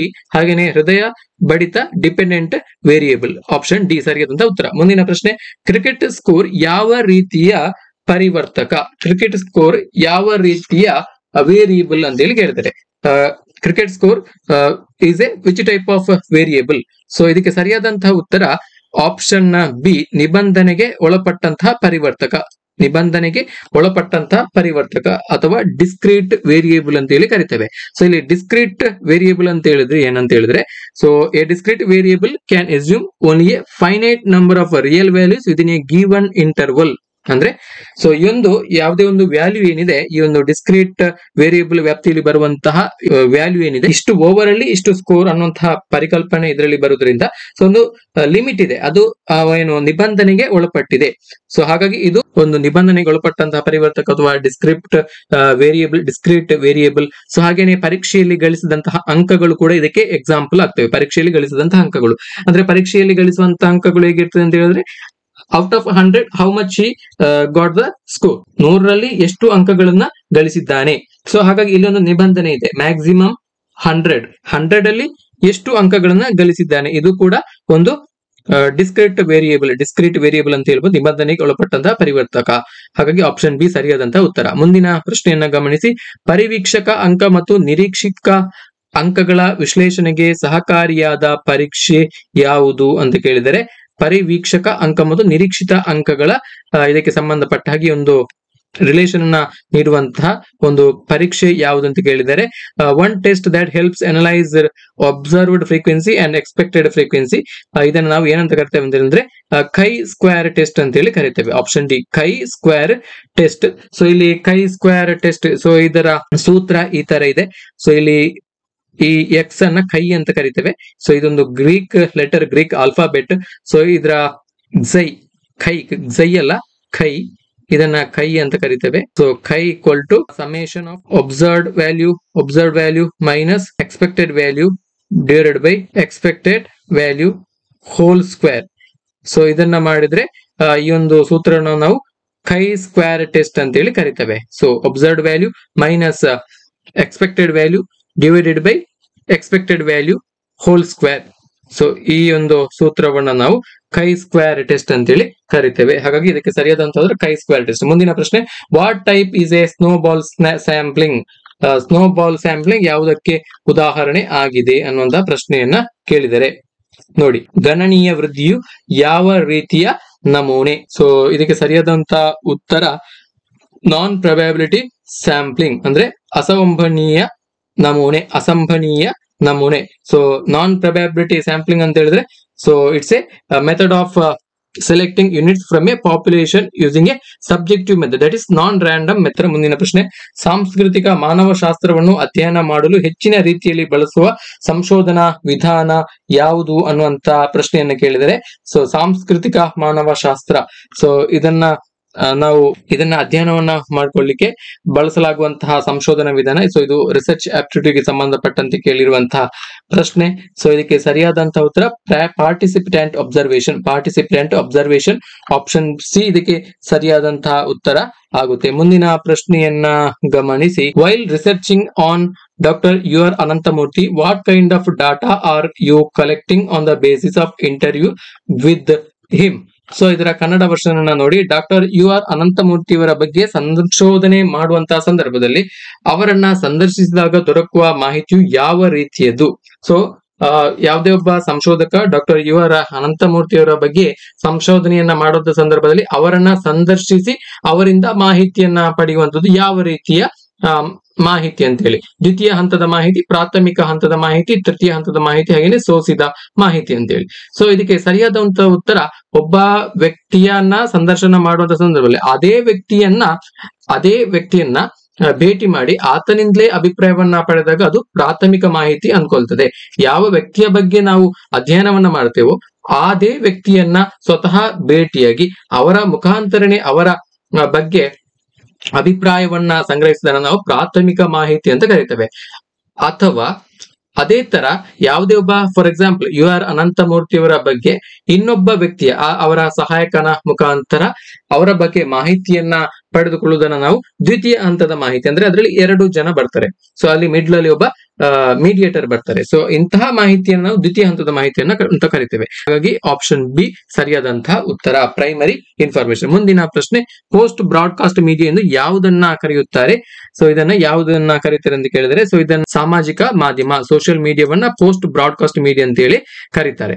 ಮುಂದಿನ ಪ್ರಶ್ನೆ, ರೋಮನ್ ಕ್ಯಾಥೋಲಿಕ್ ಚರ್ಚ್ನವರು 1622ರಲ್ಲಿ ತಮ್ಮ ಧರ್ಮವನ್ನ ಪಸರಿಸಲು ಬಳಸಿದ ತಂತ್ರ ಮುಂದೆ ಏನೆಂದು ಕರೆಸಿಕೊಂಡಿತು? ಸೊ ಇದು ಏನಂತ ಕರೆಸಿಕೊಂಡಿತ್ತು ಅಂತ ಹೇಳಿ. ಸೊ ಇದಕ್ಕೆ ಸರಿಯಾದಂತಹ ಉತ್ತರ ಯೋಜಿತ ಪ್ರಚಾರ ಅಥವಾ ಪ್ರೊಪಗ್ಯಾಂಡಾ ಅಂತ ಹೇಳಿ ಕರೆಸಿಕೊಂಡಿತು. ಆಪ್ಷನ್ ಡಿ ಸರಿಯಾದಂತಹ ಉತ್ತರ. ಮುಂದಿನ ಪ್ರಶ್ನೆ, ಸಂವಹನದ ಫಲವಾಗಿ ಸಾರ್ವಜನಿಕ ಅಭಿಪ್ರಾಯ ರೂಢಣೆಯಾಗುವಂತಹ ಸ್ಥಳ, ಸಂವಹನದ ಫಲವಾಗಿ ಸಾರ್ವಜನಿಕ ಅಭಿಪ್ರಾಯ ರೂಢಣೆಯಾಗುವ ಸ್ಥಳ ಯಾವುದಂತ ಹೇಳಿ ಇಲ್ಲಿ ಕೇಳಿದರೆ, the place where public opinions R formed as A result of communication is known as public sphere. So ಇದನ್ನ ನಾವು ಪಬ್ಲಿಕ್ ಸ್ಪಿಯರ್ ಅಂತ ಹೇಳಿ ಕರಿತೇವೆ. ಸೊ ಹಾಗಾಗಿ ನೋಡಿ, ಇಲ್ಲಿ ಪಬ್ಲಿಕ್ ಒಪಿನಿಯನ್ಸ್ ಗಳು ಕಂಡು ಬರುವುದು ಪಬ್ಲಿಕ್ ಸ್ಪಿಯರ್ ಅಲ್ಲಿ. ಹಾಗಾಗಿ ಆಪ್ಷನ್ ಬಿ ಸರಿಯಾದಂತಹ ಉತ್ತರ. ಮುಂದಿನ ಪ್ರಶ್ನೆ ಗಮನಿಸಿ, ಬಿಗ್ ಬಾಸ್ ಯಾವುದಕ್ಕೆ ಉದಾಹರಣೆ? ಸೊ ಅತ್ಯಂತ ಪ್ರಖ್ಯಾತವಾಗಿರುವಂತಹ ಒಂದು ರಿಯಾಲಿಟಿ ಶೋ.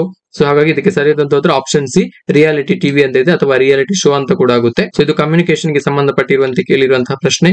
ಸೊ ಮುಂದಿನ ಪ್ರಶ್ನೆಯನ್ನು ಗಮನಿಸಿ, ಸಂವಹನದಲ್ಲಿ ಮ್ಯಾಥಮೆಟಿಕಲ್ ಮಾದರಿ ಯಾರ ಹೆಸರಿನಲ್ಲಿದೆ? ಮ್ಯಾಥಮೆಟಿಕಲ್ ಮಾದರಿ, ಮ್ಯಾಥಮೆಟಿಕಲ್ ಮಾಡೆಲ್ ಅಂತ ಇದು ಯಾರ ಹೆಸರಿನಲ್ಲಿದೆ?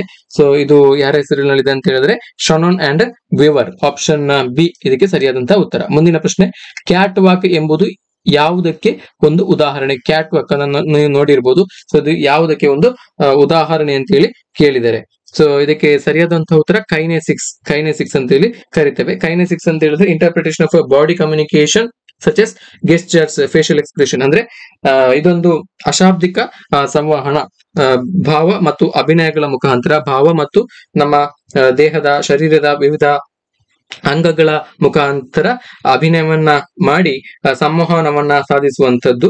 ಇದನ್ನ ನಾವು ಕೈನೆಸಿಕ್ಸ್ ಅಂತೇಳಿ ಕರಿತೇವೆ. ಸೊ ಹಾಗಾಗಿ ಇದಕ್ಕೆ ಸರಿಯಾದಂತಹ ಉತ್ತರ ಆಪ್ಷನ್ ಡಿ. ಮುಂದಿನ ಪ್ರಶ್ನೆಯನ್ನ ಗಮನಿಸಿ, ಈ ಕೆಳಗೆ 2 ಹೇಳಿಕೆಗಳು ಅಂದ್ರೆ ಹೇಳಿಕೆ 1 ಮತ್ತು ಹೇಳಿಕೆ 2 ಕೊಡಲಾಗಿದೆ. ನಂತರ ಅವುಗಳ ನಿರ್ಧಾರಗಳನ್ನ ಎ ಮತ್ತು ಬಿ ಅನ್ನು ನೀಡಲಾಗಿದೆ. ಈ ಹೇಳಿಕೆಗಳನ್ನು ನೀವು ಸರಿಯೆಂದೇ ಪರಿಗಣಿಸಬೇಕು. ಯಾವ ನಿರ್ಧಾರಗಳು ಹೇಳಿಕೆಗೆ ಅನುಗುಣವಾಗಿ ತರ್ಕಬದ್ಧವಾಗಿವೆ. ಹೇಳಿಕೆಗಳು 2 ಇದ್ದಾವೆ. ಎಲ್ಲಾ ಕಾಡುಗಳು ಆನೆಗಳಾಗಿರುತ್ತವೆ, ಕೆಲವು ಆನೆಗಳು ಕುದುರೆಗಳಾಗಿರ್ತವೆ. ಸೊ ಈ ಹೇಳಿಕೆಗಳು ನಾವು ಸರಿ ಅಂತೇಳಿ ಭಾವಿಸಬೇಕು. ಸೊ ಇಲ್ಲಿ ನಿರ್ಧಾರಗಳನ್ನ ಕೊಡಲಾಗಿದೆ. ಎಲ್ಲಾ ಕುದುರೆಗಳು ಕಾಡುಗಳಾಗಿರುತ್ತವೆ, ಕೆಲವು ಆನೆಗಳು ಕಾಡುಗಳಾಗಿರುತ್ತವೆ. 2 ನಿರ್ಧಾರಗಳನ್ನ ಕೊಡಲಾಗಿದೆ ಎ ಮತ್ತು ಬಿ. ಸೊ ನಾವು ಹೇಳಿಕೆಗಳನ್ನ ಸರಿ ಎಂದು ಪರಿಗಣಿಸಿ ಅದರ ಮೇಲೆ ನಿರ್ಧಾರಗಳನ್ನ ನಾವು ಅನಲೈಸ್ ಅನ್ನ ಮಾಡಬೇಕು. ಸೊ ಯಾವ ತರ ಮಾಡ್ಬೋದು ಅಂತ ಹೇಳಿದ್ರೆ, ಸೊ ಇದಕ್ಕೆ ಸರಿಯಾಗುವಂತಹ ಒಂದು ಹೇಳಿಕೆ ಮತ್ತು ನಿರ್ಧಾರಗಳನ್ನ ಗಮನಿಸಿದಾಗ ಸರಿ ಹೊಂದುವಂತಹ ಒಂದು ನಿರ್ಧಾರ ಯಾವುದಪ್ಪ ಅಂತ ಹೇಳಿದ್ರೆ ಆಪ್ಷನ್ ಬಿ ಯಲ್ಲಿದೆ. ಕೇವಲ ನಿರ್ಧಾರ ಬಿ ಮಾತ್ರ ಸರಿ. ಕೇವಲ ನಿರ್ಧಾರ ಬಿ ಮಾತ್ರ ಸರಿ. ಕೆಲವು ಆನೆಗಳು ಕಾಡುಗಳಾಗಿರುತ್ತವೆ. ಹಾಗಾಗಿ ನಿರ್ಧಾರ ಬಿ ಮಾತ್ರ ಸರಿಯಾಗಿರುತ್ತದೆ. ಮುಂದಿನ ಪ್ರಶ್ನೆಯನ್ನ ಗಮನಿಸಿ. ಇದು ಕೂಡ ರೀಸನಿಂಗ್ ಎಬಿಲಿಟಿಗೆ ಸಂಬಂಧಪಟ್ಟಂತೆ. ಈ ಕೆಳಗಿನ ಪ್ರಶ್ನೆಯಲ್ಲಿ ಒಂದು ಹೇಳಿಕೆಗೆ 2 ಊಹೆಗಳಿವೆ. ಊಹೆ 1 ಮತ್ತು ಊಹೆ 2. ಊಹೆ ಎಂದರೆ ಏನಾದರೂ ಆಗಿರಬೇಕು ಎಂದು ಎಂದುಕೊಳ್ಳುವುದು ಅಥವಾ ಭಾವಿಸುವುದು. ಈ ಕೆಳಗಿನ ಹೇಳಿಕೆ ಮತ್ತು ಊಹೆಗಳನ್ನು ನೋಡಿ ಯಾವ ಊಹೆ ಹೇಳಿಕೆಯಲ್ಲಿ ಸೂಚ್ಯವಾಗಿದೆ ಎಂದು ತಿಳಿಸಿ. ಹೇಳಿಕೆ: ನೀವು 15 ಡಿಸೆಂಬರ್ ಇದರ ಒಳಗೆ ನಮ್ಮಲ್ಲಿ ದಾಖಲಾದರೆ 20% ರಿಯಾಯಿತಿ ಕೊಡಲಾಗುವುದು. ಇದು ಒಂದು ತರಗತಿ ನಡೆಸುವವರ ಜಾಹೀರಾತು. ಸೊ ಇದಕ್ಕೆ ಸಂಬಂಧಪಟ್ಟಂತೆ ಊಹೆಯನ್ನ ಕೊಡಲಾಗಿದೆ. ರಿಯಾಯಿತಿ ಪ್ರಸ್ತಾಪವು ಉತ್ತಮ ವಿದ್ಯಾರ್ಥಿಗಳನ್ನ ಆಕರ್ಷಿಸಲು ಕಾರಣವಾಗುತ್ತದೆ. ತರಬೇತಿ ಶುಲ್ಕವನ್ನ ಭರಿಸಲು ಸಾಧ್ಯವಾಗದ ವಿದ್ಯಾರ್ಥಿಗಳು ಕೂಡ ಈ ತರಬೇತಿಗೆ ಸೇರಬಹುದು. ಸೊ ಇಲ್ಲಿ ನಾವು ಹೇಳಿಕೆ ಮತ್ತು ಊಹೆಗಳನ್ನ ಗಮನಿಸಿ ಇಲ್ಲಿ ಕೇಳಿರುವಂತಹ ಪ್ರಶ್ನೆಗಳಿಗೆ ನಾವು ಉತ್ತರವನ್ನ ಬರೀಬೇಕು. ಸೊ ಇಲ್ಲಿ ಹೇಳಿಕೆ ಮತ್ತು ಊಹೆಗಳು 2 ಊಹೆಗಳನ್ನ ಗಮನಿಸಿದಾಗ ನಮಗೆ ಇಲ್ಲಿ ಆಪ್ಷನ್ ನೋಡಿ, ಊಹೆ 1 ರಿಯಾಯಿತಿ ಪ್ರಸ್ತಾಪವು ಉತ್ತಮ ವಿದ್ಯಾರ್ಥಿಗಳನ್ನ ಆಕರ್ಷಿಸಲು ಕಾರಣವಾಗ್ತವೆ. ಹಾಗಾಗಿ ಈ ಊಹೆ ಇದಕ್ಕೆ ಸೂಚ್ಯ ಆಗುವುದಿಲ್ಲ. ಇಲ್ಲಿ ಹೇಳಿಕೆಯ ಪ್ರಕಾರ ಈ ಊಹೆ ಸೂಚ್ಯ ಆಗುವುದಿಲ್ಲ. ಸೊ ಹಾಗೆಯೇ ತರಬೇತಿ ಶುಲ್ಕವನ್ನ ಭರಿಸಲು ಸಾಧ್ಯವಾಗದ ವಿದ್ಯಾರ್ಥಿಗಳು ಕೂಡ ಈ ತರಬೇತಿಗೆ ಸೇರಬಹುದು. ಇದು ಕೂಡ ಈ ಒಂದು ಹೇಳಿಕೆಗೆ ಸಂಬಂಧಪಟ್ಟಾಗಿ ಸೂಚ್ಯವಾಗಿ ಕಾಣುವುದಿಲ್ಲ. ಹಾಗಾಗಿ ಇದಕ್ಕೆ ಸರಿಯಾದಂತಹ ಉತ್ತರ ಆಪ್ಷನ್ ಸಿ. ಊಹೆ 1 ಅಥವಾ ಊಹೆ 2 ಸೂಚ್ಯ ಆಗಿಲ್ಲ. ಆಪ್ಷನ್ ಸಿ ಸರಿಯಾದಂತಹ ಉತ್ತರ. ಮುಂದಿನ ಪ್ರಶ್ನೆ. ಈ ಕೆಳಗಿನ ಪ್ರಶ್ನೆಯಲ್ಲಿ 2 ವಾದಗಳು ಅಂದ್ರೆ ವಾದ 1 ಮತ್ತು ವಾದ 2 ಕೊಡಲಾಗಿದೆ. ಯಾವ ವಾದ ಪ್ರಬಲವಾಗಿದೆ ಮತ್ತು ಯಾವ ವಾದ ದುರ್ಬಲವಾಗಿದೆ ಎಂದು ನಿರ್ಧರಿಸಿ. ಈ ಕೆಳಗಿನವುಗಳಲ್ಲಿ ಸರಿಯಾದ ಉತ್ತರವನ್ನ ಆರಿಸಿ. ಸೊ ಹೇಳಿಕೆಯನ್ನ ಗಮನಿಸಿ. ರಾಷ್ಟ್ರೀಯ ನಾಯಕರು ಮರಣ ಹೊಂದಿದ್ದಾಗ ಸಾರ್ವಜನಿಕ ರಜಾ ದಿನಗಳೆಂದು ಘೋಷಣೆ ಮಾಡಬೇಕೆ ಅನ್ನುವಂಥದ್ದು ಹೇಳಿಕೆ. ಅದಕ್ಕೆ ಸಂಬಂಧಪಟ್ಟಂತಹ ವಾದಗಳು ಇಲ್ಲ. ಅಂತಹ ಅನಿಗದಿತ ರಜಾ ರಾಷ್ಟ್ರೀಯ ಪ್ರಗತಿ ಕುಂಠಿತಗೊಳಿಸುವುದು. ವಾದ 2 ಹೌದು, ಜನರು ಅಗಲಿದ ಆತ್ಮಕ್ಕೆ ತಮ್ಮ ಗೌರವಾರ್ಪಣೆ ಸಲ್ಲಿಸಲು ಇಚ್ಛಿಸುತ್ತಾರೆ. ಸೊ ಇದಕ್ಕೆ ನಾವು ಇಲ್ಲಿ ಹೇಳಿಕೆ ಮತ್ತು ವಾದಗಳನ್ನ ಗಮನಿಸಿ ನಾವು ಇಲ್ಲಿ ಇದಕ್ಕೆ ಸರಿಯಾದಂತಹ ಆಯ್ಕೆಯನ್ನ ನಾವು ಆರಿಸಬೇಕು. ಸೊ ಇಲ್ಲಿ ನೋಡಿ, ಸೊ ಇಲ್ಲಿ ಹೇಳಿಕೆ ಮತ್ತು ಆಯ್ಕೆಗಳನ್ನ ಗಮನಿಸಿದಾಗ ನಮಗೆ ಇಲ್ಲಿ ವಾದ 1 ಇಲ್ಲ, ಅಂತಹ ಅನಿಗದಿತ ರಜಾ ರಾಷ್ಟ್ರೀಯ ಪ್ರಗತಿಯನ್ನ ಕುಂಠಿತಗೊಳಿಸುತ್ತದೆ. ಹಾಗಾಗಿ ಇಲ್ಲಿ ಆಪ್ಷನ್ 1 ಆಪ್ಷನ್ ಎ ಅಥವಾ ಆಪ್ಷನ್ ಎ ಕೇವಲ ವಾದ 1 ಮಾತ್ರ ಪ್ರಬಲವಾಗಿ ನಮಗೆ ಕಾಣ್ತದೆ. ಹಾಗಾಗಿ ಆಪ್ಷನ್ ಎ ಇದಕ್ಕೆ ಸರಿಯಾದಂತಹ ಉತ್ತರ. ಮುಂದಿನ ಪ್ರಶ್ನೆಯನ್ನ ಗಮನಿಸಿ. ಈ ಕೆಳಗಿನ 4 ಅಂದ್ರೆ ಎ ಇಂದ ಡಿ ವರೆಗಿನ ಆಯ್ಕೆಗಳಲ್ಲಿ ಎ ಟು ಡಿ ಪದಗಳಲ್ಲಿ ಒಂದು ಭಿನ್ನವಾಗಿದೆ. ಅದು ಯಾವುವು ಎಂದು ಗುರುತಿಸಿ ಅಂತ ಹೇಳಿ. ಸೊ ಇಲ್ಲಿ ನೋಡಿ, ಕಲಸು ಮಣ್ಣು, ಹೂಳು, ಹಾಗೇನೆ ಮಡಿಕೆ ಮಾಡುವ ಮಣ್ಣು, ಹಾಗೇನೆ ಮರಳು ಅಂತೇಳಿ ಆಪ್ಷನ್ ಅನ್ನ ಕೊಟ್ಟಿದ್ದಾರೆ. ಸೊ ಇಲ್ಲಿ ನೋಡಿ, ಕಲಸು ಮಣ್ಣು, ಹೂಳು, ಮಡಿಕೆ ಮಾಡುವ ಮಣ್ಣು, ಸೊ ಅವೆಲ್ಲ ಕೂಡ ಮಣ್ಣಿಗೆ ಸಂಬಂಧಪಟ್ಟದ್ದಾಗಿದೆ. ಸೊ ಇಲ್ಲಿ ಮರಳು ಒಂದು ಡಿಫ್ರೆಂಟ್ ಆಗಿದೆ. ಸೊ ಹಾಗಾಗಿ ಇದು ಡಿಸಿಮಿಲರ್ ಆಗಿದೆ. ಸೊ ಹಾಗಾಗಿ ಆಪ್ಷನ್ ಡಿ ಇದಕ್ಕೆ ಸರಿಯಾದಂತಹ ಉತ್ತರ. ಮುಂದಿನ ಪ್ರಶ್ನೆಯನ್ನ ಗಮನಿಸಿ. ಮೇಲ್ತುದಿಯಲ್ಲಿ ಕೊಟ್ಟ ಜೋಡಿ ಪದಗಳಿಗಿರುವಂತಹ ಸಂಬಂಧವನ್ನೇ ಹೊಂದಿದ ಪದಗಳ ಜೋಡಿಯನ್ನ ಆರಿಸಿ. ಪಿಂಜಿ, ನೂಲು. ಸೊ ಇದೇ ತರ ಸಂಬಂಧವನ್ನ ಹೊಂದಿರುವಂತಹ ಒಂದು ಪದಗಳ ಜೋಡಿಯನ್ನ ನಾವು ಆರಿಸಬೇಕು. ಸೊ ಇಲ್ಲಿ ನೋಡಿ, ಹಿಂಡು ನಿಂಬೆ, ಬೆಂಕಿ ಕಲ್ಲಿದ್ದಲು, ಸೊ ಹಾಗೇನೆ ರೀಮ್ ಕಾಗದ, ಮರದ ದಿಮ್ಮಿ. ಸೊ ಇಲ್ಲಿ ನೋಡಿ ಪಿಂಜಿ ಮತ್ತು ನೂಲು. ಸೊ ಹಾಗಾಗಿ ಇಲ್ಲಿ ಇದಕ್ಕೆ ಸರಿಯಾದಂತಹ ಆಯ್ಕೆ ಇದೇ ತರ ಸಂಬಂಧವನ್ನ ಹೊಂದಿರುವಂತಹ ಪದಗಳ ಜೋಡಿ ಯಾವುದಪ್ಪ ಆಗ್ತದೆ ಅಂತ ಹೇಳಿದ್ರೆ ಆಪ್ಷನ್ ಸಿ, ರೀಮ್ ಮತ್ತು ಕಾಗದ. ಆಪ್ಷನ್ ಸಿ ಸರಿಯಾದಂತಹ ಉತ್ತರ ಆಗುತ್ತೆ. ಮುಂದಿನ ಪ್ರಶ್ನೆಯನ್ನು ಗಮನಿಸಿ. ಈ ಕೆಳಗಿನ ಹೇಳಿಕೆಗೆ ತಿರುಗು ಮುರುಗಾದ ಅರ್ಥ ಕೊಡುವಂತಹ ವಾಕ್ಯ ಯಾವುದು? ಹಿಮ ಬಿದ್ದರೆ ಆಗ ಸ್ಕೀಟರ್ ಸ್ವೆಟರ್ ಧರಿಸುತ್ತಾನೆ. ಸೊ ಇದಕ್ಕೆ ನಾವು ತಿರುಗು ಮುರುಗಾದಂತಹ ಅರ್ಥವನ್ನ ಕೊಡುವಂತಹ ಒಂದು ವಾಕ್ಯವನ್ನ ಇಲ್ಲಿ ಈ ಆಯ್ಕೆಗಳಿಂದ 4 ಆಯ್ಕೆಗಳಿಂದ ಒಂದು ಆಯ್ಕೆಯನ್ನ ಆರಿಸಬೇಕು. ನೋಡಿ, ಒಂದೇ ಗಮನಿಸಿ. ಆಪ್ಷನ್ ಎ, ಸ್ಕೀಟರ್ ಸ್ವೆಟರ್ ಧರಿಸಿದ್ದರೆ ಆಗ ಹಿಮ ಬೀಳುತ್ತದೆ. ಸೊ ಇಲ್ಲಿ ಹೇಳಿಕೆಯಲ್ಲಿ ಏನು ಕೊಟ್ಟಿದ್ದಾರೆ? ಹಿಮ ಬಿದ್ದರೆ ಆಗ ಸ್ಕೀಟರ್ ಸ್ವೆಟರ್ ಧರಿಸುತ್ತಾನೆ. ಹಿಮ ಬಿದ್ದರೆ ಆಗ ಸ್ಕೀಟರ್ ಸ್ವೆಟರ್ ಧರಿಸುತ್ತಾನೆ. ಹಿಮ ಬಿದ್ದರೆ ಮಾತ್ರ ಸ್ಕೀಟರ್ ಸ್ವೆಟರ್ ಅನ್ನು ಧರಿಸುವಂತದ್ದು. ಸೊ ಇಲ್ಲಿ ನೋಡಿ, ಸ್ಕೀಟರ್ ಸ್ವೆಟರ್ ಧರಿಸಿದರೆ ಆಗ ಹಿಮ ಬೀಳುತ್ತದೆ. ಸೊ ಇದು ಆಗೋದಿಲ್ಲ. ಮುಂದಿನ ಪ್ರಶ್ನೆಯನ್ನ ಆಯ್ಕೆಯನ್ನ ಗಮನಿಸಿ. ಇಲ್ಲಿ ಸ್ಕೀಟರ್ ಸ್ವೆಟರ್ ಧರಿಸದಿದ್ದರೆ ಆಗ ಹಿಮ ಬೀಳುತ್ತಿರಲಿಲ್ಲ. ಸ್ಕೀಟರ್ ಒಂದ್ ವೇಳೆ ಸ್ವೆಟರ್ ಅನ್ನ ಧರಿಸದೇ ಇದ್ದಿದ್ರೆ ಆಗ ಹಿಮ ಬೀಳ್ತಾ ಇರಲಿಲ್ಲ. ಆಪ್ಷನ್ ಸಿ ಅನ್ನ ಗಮನಿಸಿ. ಈಗ ಹಿಮ ಬೀಳುತ್ತಿಲ್ಲ ಎಂದಾದರೆ ಆಗ ಸ್ಕೀಟರ್ ಸ್ವೆಟರ್ ಧರಿಸುವುದಿಲ್ಲ. ಸೊ ಇಲ್ಲಿ ಈ ಆಯ್ಕೆ ಸಿ ಹಾಗೂ ಇಲ್ಲಿ ಕೊಟ್ಟಂತಹ ಕೊಟ್ಟಂತಹ ವಾಕ್ಯವನ್ನ ಗಮನಿಸಿ. ಸೊ ಇಲ್ಲಿ ಹಿಮ ಬಿದ್ದರೆ ಆಗ ಸ್ಕೀಟರ್ ಸ್ವೆಟರ್ ಅನ್ನು ಧರಿಸುವುದು. ಹಿಮ ಬಿದ್ದರೆ ಮಾತ್ರ ಸ್ಕೀಟರ್ ಸ್ವೆಟರ್ ಅನ್ನು ಧರಿಸುವುದು. ಅವರು ಹೇಳಿರುವಂತದ್ದು ಈ ಹೇಳಿಕೆಗೆ ಸರಿಯಾಗಿ ತಿರುಗು ಮುರುಗಾದಂತಹ ಅರ್ಥ. ಸೊ ಒಪೋಸಿಟ್ ಮೀನಿಂಗ್ ಅನ್ನ ಕೊಡುವಂತಹ ಅರ್ಥವನ್ನು ನಾವು ವಾಕ್ಯವನ್ನ ನಾವು ಫೈಂಡ್ ಔಟ್ ಮಾಡ್ಕೊಳ್ಬೇಕು. ಸೊ ಒಂದು ವೇಳೆ ಈಗ ಹಿಮ ಬೀಳುತ್ತಿಲ್ಲ ಅಂತ ಹೇಳಿದ್ರೆ ಸ್ಕೀಟರ್ ಕೂಡ ಸ್ವೆಟರ್ ಅನ್ನ ಧರಿಸ್ತಾ ಇರಲಿಲ್ಲ. ಹಾಗಾಗಿ ಆಪ್ಷನ್ ಸಿ ಇದಕ್ಕೆ ಸರಿಯಾದಂತಹ ಉತ್ತರ. ಈಗ ಹಿಮ ಬೀಳುತ್ತಿಲ್ಲವೆಂದಾದರೆ ಆಗ ಸ್ಕೀಟರ್ ಸ್ವೆಟರ್ ಧರಿಸುವುದಿಲ್ಲ. ಆಪ್ಷನ್ ಸಿ ಸರಿಯಾದಂತಹ ಉತ್ತರ. ಮುಂದಿನ ಪ್ರಶ್ನೆಯನ್ನು ಗಮನಿಸಿ. ಮಾಹಿತಿಯ ಒಂದು ಪ್ರಮಾಣ ಯಾವುದು? ಮಾಹಿತಿಯ ಒಂದು ಪ್ರಮಾಣ ಯಾವುದು ಅಂತ ಹೇಳಿ ಕೇಳಿದರೆ, what is A unit of information? Unit of information is A bit. Option A ಸರಿಯಾದಂತಹ ಉತ್ತರ. ಸೊ ಆಪ್ಷನ್ ಎ ಸರಿಯಾದಂತಹ ಉತ್ತರ. ಮುಂದಿನ ಪ್ರಶ್ನೆ, which of the following is not A valid version of MS office? MS office ನ valid version ಅಲ್ಲ. ಈ ಕೆಳಗಿನವುಗಳಲ್ಲಿ ಯಾವುದು MS ಆಫೀಸಿನ ಕ್ರಮಬದ್ಧ ಆವೃತ್ತಿ ಅಲ್ಲ? ಆಫೀಸ್ XP ಇದು MS ಆಫೀಸ್ ನ ಒಂದು ಅಧಿಕೃತ ಒಂದು ವ್ಯಾಲಿಡ್ ಆಪರೇಟಿಂಗ್ ಸಿಸ್ಟಮ್. ಹಾಗೇನೆ ಆಫೀಸ್ 2007 ನೀವು ಗಮನಿಸಿರಬಹುದು. ಹಾಗೇನೆ ಆಫೀಸ್ 2010 ಕೂಡ ಒಂದು ಮೈಕ್ರೋಸಾಫ್ಟ್ ನ valid version. But office Vista ಅನ್ನುವಂಥದ್ದು ಮೈಕ್ರೋಸಾಫ್ಟ್ ನ ವ್ಯಾಲಿಡ್ ವರ್ಷನ್ ಅಲ್ಲ. ಹಾಗಾಗಿ ಆಪ್ಷನ್ ಬಿ ಸರಿಯಾದಂತಹ ಉತ್ತರ. ಮುಂದಿನ ಪ್ರಶ್ನೆಯನ್ನ ಗಮನಿಸಿ. ERP ಯು ಯಾವುದರ ಸಂಕ್ಷಿಪ್ತ ರೂಪ? ERP ಯು ಯಾವುದರ ಸಂಕ್ಷಿಪ್ತ ರೂಪ? ERP stands for enterprise resource planning. Enterprise resource planning.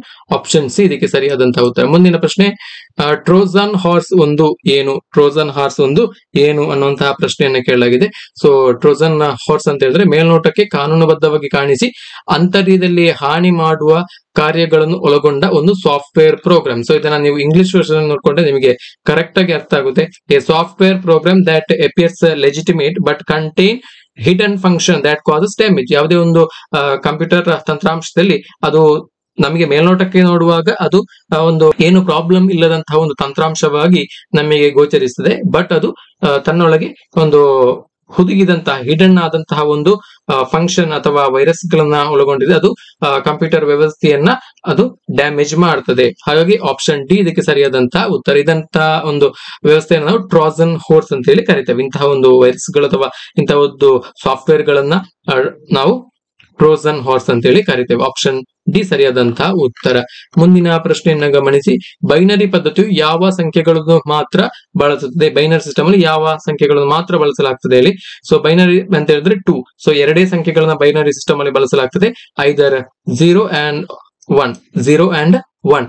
So 0 ಅಂತ ಹೇಳಿದ್ರೆ ಆಫ್ ಅಂಡ್ 1 ಅಂತ ಹೇಳಿದ್ರೆ ಆನ್. ಈ ಎರಡು ಬೈನರಿ ಡಿಜಿಟ್ ಗಳನ್ನ ಮಾತ್ರ ಬೈನರಿ ಡಿವೈಸ್ ಗಳಲ್ಲಿ ಬಳಸಲಾಗ್ತದೆ. ಹಾಗಾಗಿ ಆಪ್ಷನ್ ಬಿ ಸರಿಯಾದಂತಹ ಉತ್ತರ. ಮುಂದಿನ ಪ್ರಶ್ನೆಯನ್ನ ಗಮನಿಸಿ. ಒಂದೇ ಸಮಯದಲ್ಲಿ ಒಂದಕ್ಕಿಂತ ಹೆಚ್ಚು ಅಪ್ಲಿಕೇಶನ್ ಅನ್ನು ಚಲಾಯಿಸಬಲ್ಲ ಒಂದು ಆಪರೇಟಿಂಗ್ ಸಿಸ್ಟಮ್ ನ ಸಾಮರ್ಥ್ಯವನ್ನು ಏನೆಂದು ಕರೆಯುತ್ತಾರೆ? ಸೊ ಒಂದೇ ಸಮಯದ ಎಟ್ ಎ ಟೈಮ್ ಒಂದಕ್ಕಿಂತ ಹೆಚ್ಚು ಅಪ್ಲಿಕೇಶನ್ಸ್ ಗಳನ್ನ ನಾವು ರನ್ ಮಾಡುವಂತಹ ಒಂದು ಆಪರೇಟಿಂಗ್ ಸಿಸ್ಟಮ್ ಏನಿದೆ ಅದರ ಸಾಮರ್ಥ್ಯವನ್ನು ನಾವು ಮಲ್ಟಿ ಟಾಸ್ಕಿಂಗ್ ಎಬಿಲಿಟಿ ಅಂತ ಹೇಳಿ ಕರಿತೇವೆ.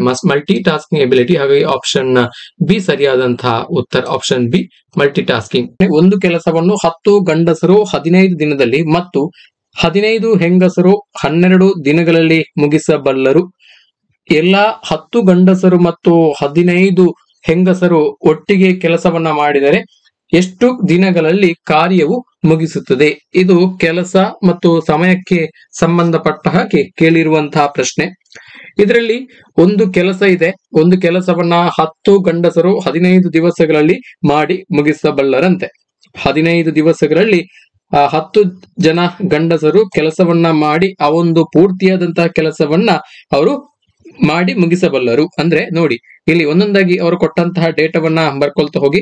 10 ದಿವಸದಲ್ಲಿ 10 ಗಂಡಸರು ಒಂದು ಪೂರ್ತಿಯಾದ ಕೆಲಸವನ್ನ ಮಾಡ್ಲಿಕ್ಕೆ ಅವರು ತೆಗೆದುಕೊಳ್ಳುವಂತ ಸಮಯ 15 ದಿನಗಳು. ಸೊ ಆದ್ರಿಂದ ಅವರ ಒಂದು ದಿವಸದ ಕೆಲಸ ಸಮ ಒಂದು ಪೂರ್ತಿಯಾದ ಕೆಲಸವನ್ನ 15 ದಿವಸದಲ್ಲಿ ಅವರು ಮಾಡಿ ಮುಗಿಸ್ತಾರೆ. 15 ದಿವಸದಲ್ಲಿ ಒಂದು ಪೂರ್ತಿ ಭಾಗ ಕೆಲಸ ಅಂತ ಹೇಳಿದ್ರೆ 15 ಭಾಗ ಅಂತ ಮಾಡಿದ್ರೆ 15ರಲ್ಲಿ 15 ಭಾಗ ಕೆಲಸ ಆದ್ರೆ ಅದೊಂದು ಪೂರ್ತಿ ಕೆಲಸ. 15 ಭಾಗಿಸು 15 ಅಂತ ಹೇಳಿದ್ರೆ ಒಂದು ಪೂರ್ತಿ ಕೆಲಸ ಅಂತ ಹೇಳಿದ್ರೆ 15ರಲ್ಲಿ 15. ಅವರು ಒಂದು ದಿವಸದಲ್ಲಿ ಮಾಡಬಹುದಾದಂತ ಕೆಲಸ, ಅವರ ಒಂದು ದಿವಸದ ಕೆಲಸ, ಒಂದು ದಿನದ ಕೆಲಸ ಸಮ ಏನಾಯ್ತು, ಇದರ ಒಂದು ದಿನದ ಕೆಲಸ ಸಮ ಇದರ ಉಲ್ಟಾ, 15ರ ಉಲ್ಟಾ ಅಂದ್ರೆ ಇನ್ವರ್ಸ್, ರೆಸಿಪ್ರೋಕಲ್, ವ್ಯುತ್ಕ್ರಮ. 1ನೇ 15, 15ನೇ 1 ಭಾಗಿಸು 15 ಅಥವಾ 15ನೇ 1 ಆಯ್ತು. ಸೊ ಅದೇ ತರ 15 ಹೆಂಗಸರಿದ್ದಾರೆ. ಅವರು ಆ ಒಂದು ಕೆಲಸವನ್ನ, ಒಂದು ಪೂರ್ತಿಯಾದ ಕೆಲಸವನ್ನ 12 ದಿನಗಳಲ್ಲಿ ಮಾಡ್ತಾರಂತೆ. 12 ದಿನಗಳಲ್ಲಿ. ಹಾಗಿದ್ರೆ ಅವರ ಒಂದು ದಿವಸದ ಕೆಲಸ ಎಷ್ಟಾಯ್ತು ಅಂತ ಹೇಳಿದ್ರೆ, ಇದ್ರ ಹಾಗೆ ಒಂದು ದಿನದ ಕೆಲಸ ಅಂತ ಹೇಳಿದ್ರೆ 12ನೇ 1 ಭಾಗಿಸು 12. 12ರಲ್ಲಿ 1 ಭಾಗದಷ್ಟು ಕೆಲಸವನ್ನ ಅವರು ಒಂದು ದಿವಸದಲ್ಲಿ ಮಾಡ್ತಾರೆ.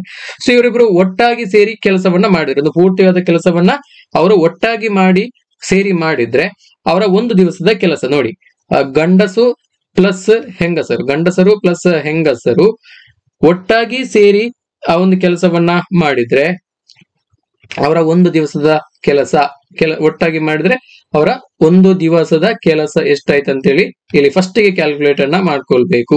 ಒಂದು ದಿವಸದ ಕೆಲಸ